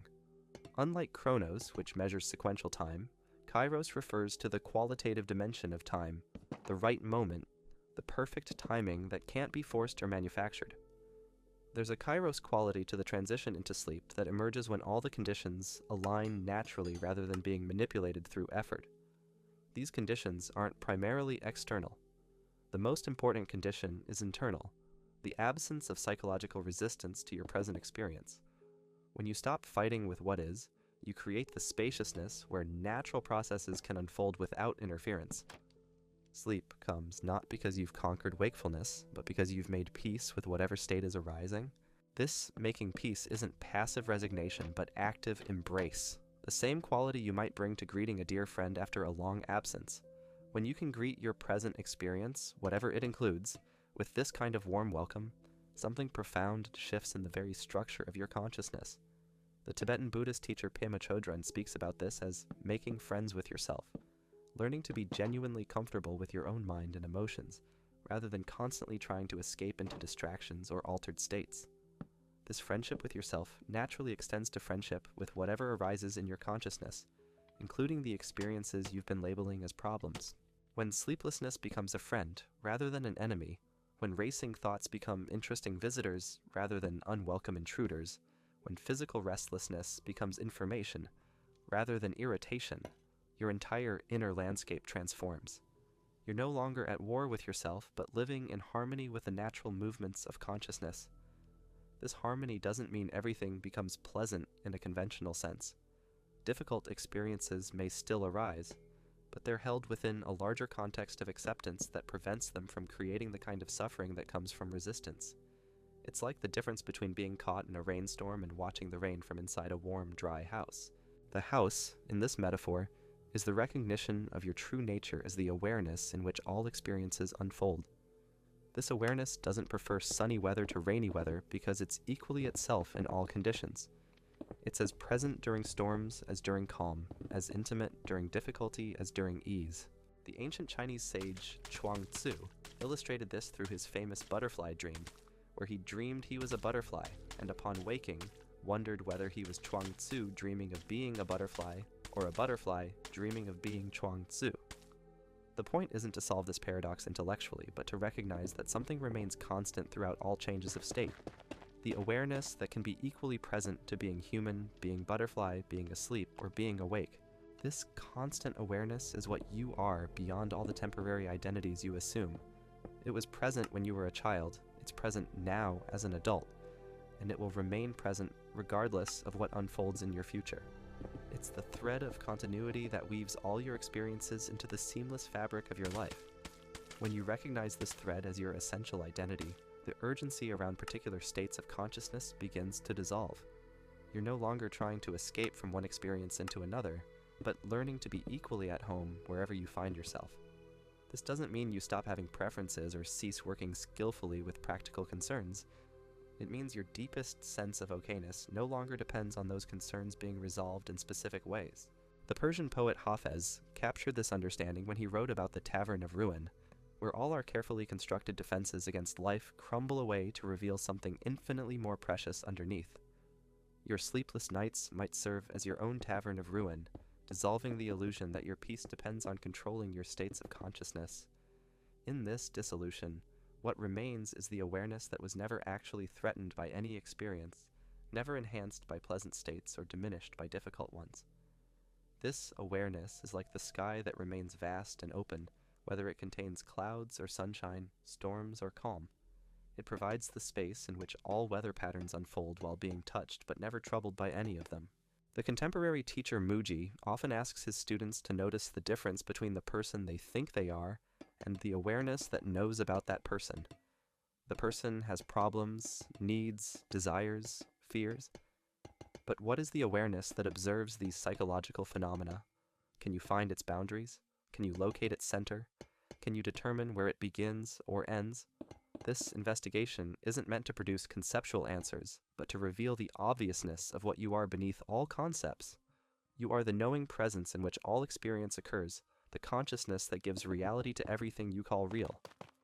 This knowing presence doesn't sleep or wake, because it's what makes the recognition of sleeping and waking possible. From this perspective, your sleepless nights become opportunities to explore dimensions of consciousness that are usually overlooked. Instead of seeing wakefulness as a problem to be solved, you can appreciate it as a chance to investigate the nature of awareness itself. What is this consciousness that remains alert even when the body is tired? What is this presence that witnesses thoughts without being limited by them? These aren't philosophical questions, but practical investigations into your immediate experience. Right now, you're aware of reading these words. What is this awareness? Is it located somewhere in your head? Does it have a color, shape, or size? Or is it more like open space in which all perceptions appear and disappear? This space-like quality of consciousness is what the Dzogchen tradition of Tibet calls Rigpa, the natural state of awareness that's always present but often overlooked, because we're so fascinated by what appears within it. Rigpa doesn't come and go like thoughts or emotions. It's the constant background against which all mental and physical phenomena arise and subside.